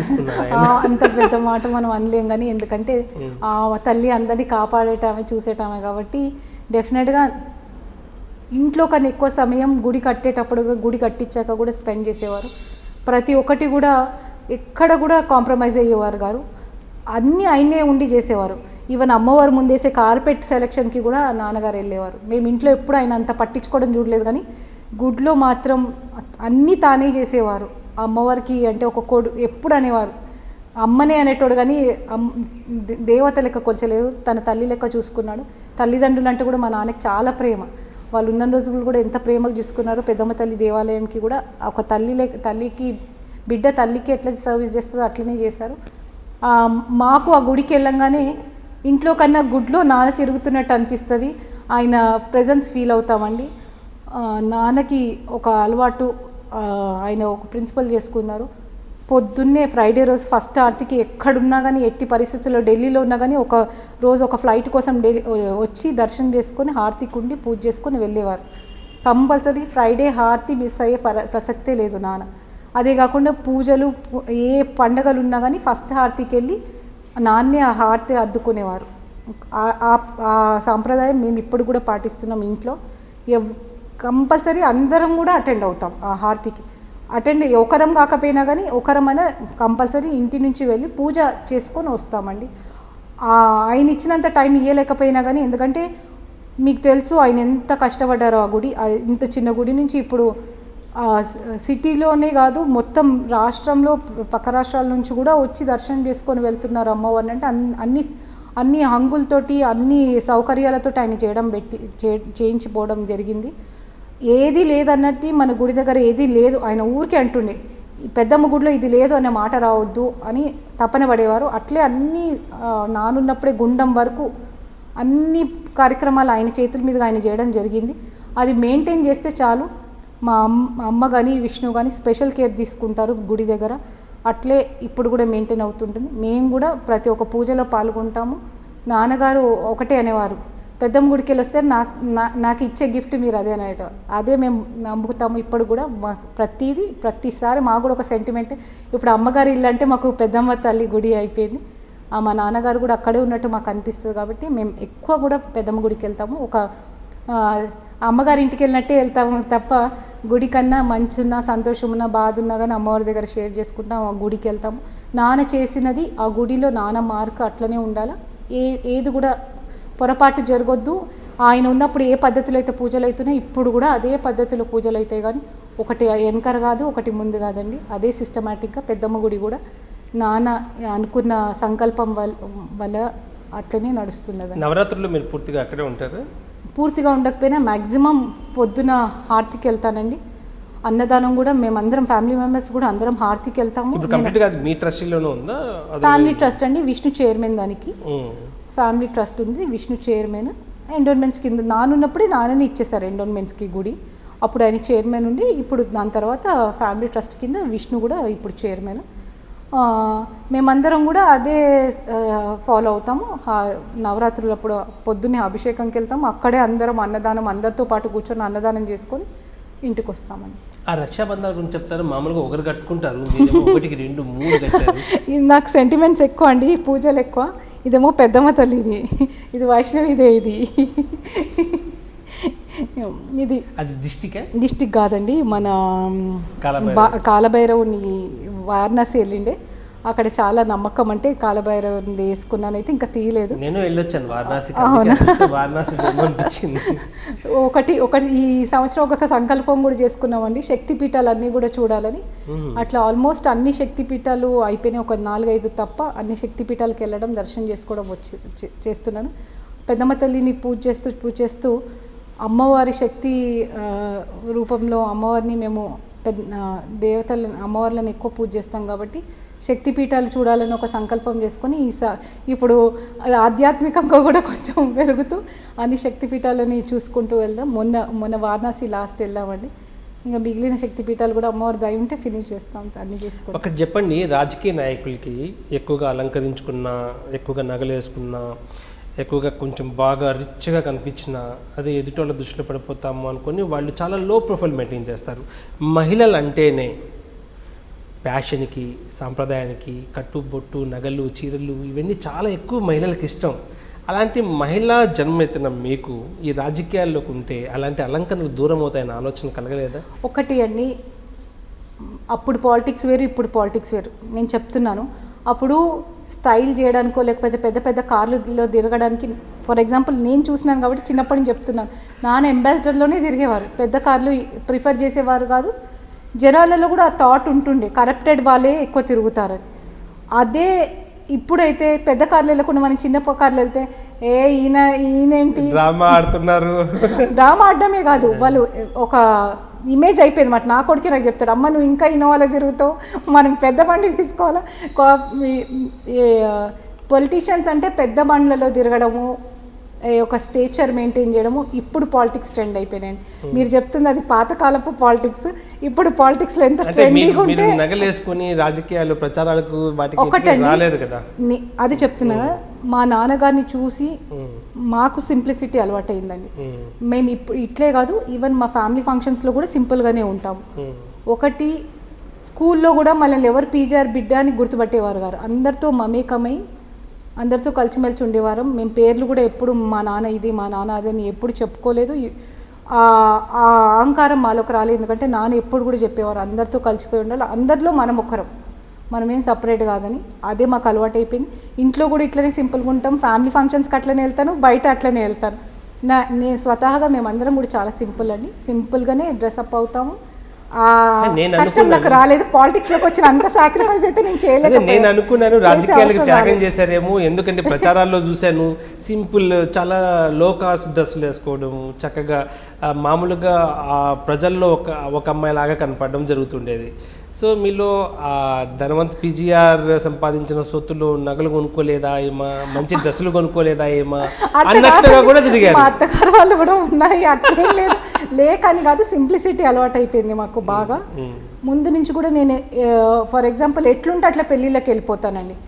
చాలా మంది కూడా అంటారు అట్లే అంటే కొంచెం చూస్తూ చేంజెస్ రావాలి. అదే కాకుండా నేను ఇప్పుడు కూడా డ్రెస్సెస్ వేసుకుంటాను, చీరలు చాలా తక్కువ కట్టుకుంటాను. చాలామంది అడ్వైజ్ చేశారు నన్ను, పాలిటిక్స్లో తిరిగేవారు చీరలు వేసుకోవాలా, హుందాగా కనిపిస్తుంది, ఒక స్టేచర్ ఉంటుందని. అది నాకు అలవాటు కాలేదు. లేదండి, నేను ఎప్పుడు కూడా ఇట్లనే ఉండాలి తెలుసుకున్నాను.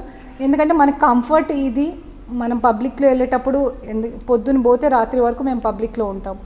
ఏ డ్రెస్ కంఫర్టబుల్ ఉంటే ఆ డ్రెస్లోనే ఉండడం ఇంపార్టెంట్. మనం ఎట్లా ఉన్నామన్న కన్నా పీపుల్తో కనెక్ట్ అవుతున్నామా లేదా. నేను ఏంటి చీర కట్టుకున్న అట్లనే కనెక్ట్ అవుతున్నాను, డ్రెస్ వేసుకున్న అట్లే కనెక్ట్ అవుతున్నా, కాబట్టి నాకు ప్రాబ్లం లేదు. ప్రజలతో మనం కనెక్ట్ అవుతూ ప్రజల మనోభావాలకి తగ్గట్టు మనం ఉంటే డెఫినెట్గా ఇది ఇష్యూ కాదని అనిపిస్తుంది. కొంతమంది అబ్జెక్షన్ చేస్తారు, కానీ అంటే అడ్వైస్ ఇస్తుంటారు, కానీ నేను అంతగా పట్టించుకోను. నాకు అది ఎప్పుడు ఒక ఆటంకం అనిపించలేదు. కట్టుకోవాలంటే అది కట్టుకుంటాను, ఇది కట్టుకుంటాను, కానీ మ్యాక్సిమం డ్రెస్సెస్ ప్రిఫర్ చేస్తూ నేను పబ్లిక్లోకి వెళ్తాను. సో ఓవరాల్గా నెక్స్ట్ కార్పొరేషన్ ఎలక్షన్స్లో మీరు పోటీ చేయబోతున్నారా? ఇంకా నేనేం డిసైడ్ చేసుకోలేదండి. రాజకీయంగా ఒకటి డిసైడ్ అయితే మనం మళ్ళీ చాలా ప్రాబ్లమ్స్, ఫర్ ఎగ్జాంపుల్ చెప్తున్నాగా, ఒక నా టార్గెట్ ఏంటంటే ప్రజల్లో ఉండడం ముఖ్యం. కార్పొరేషన్ ఎలక్షన్స్ చాలా దూరం ఉన్నాయి. ఇప్పుడున్న నా కార్పొరేటర్ దానికి నేను జస్టిఫై చేయాలా, నేను అనుకున్న టార్గెట్స్ అది పనులు కంప్లీట్ చేయాలా, ఆ తర్వాత నేను నెక్స్ట్ ఆలోచిస్తానండి. నాకైతే ఇప్పటి వరకు అయితే నాకు ఎలాంటి ఆలోచనలు కంటెస్టింగ్ కానీ చెయ్యాలని అనుకోలేదు, చెయ్యొద్దు అనుకోలేదు.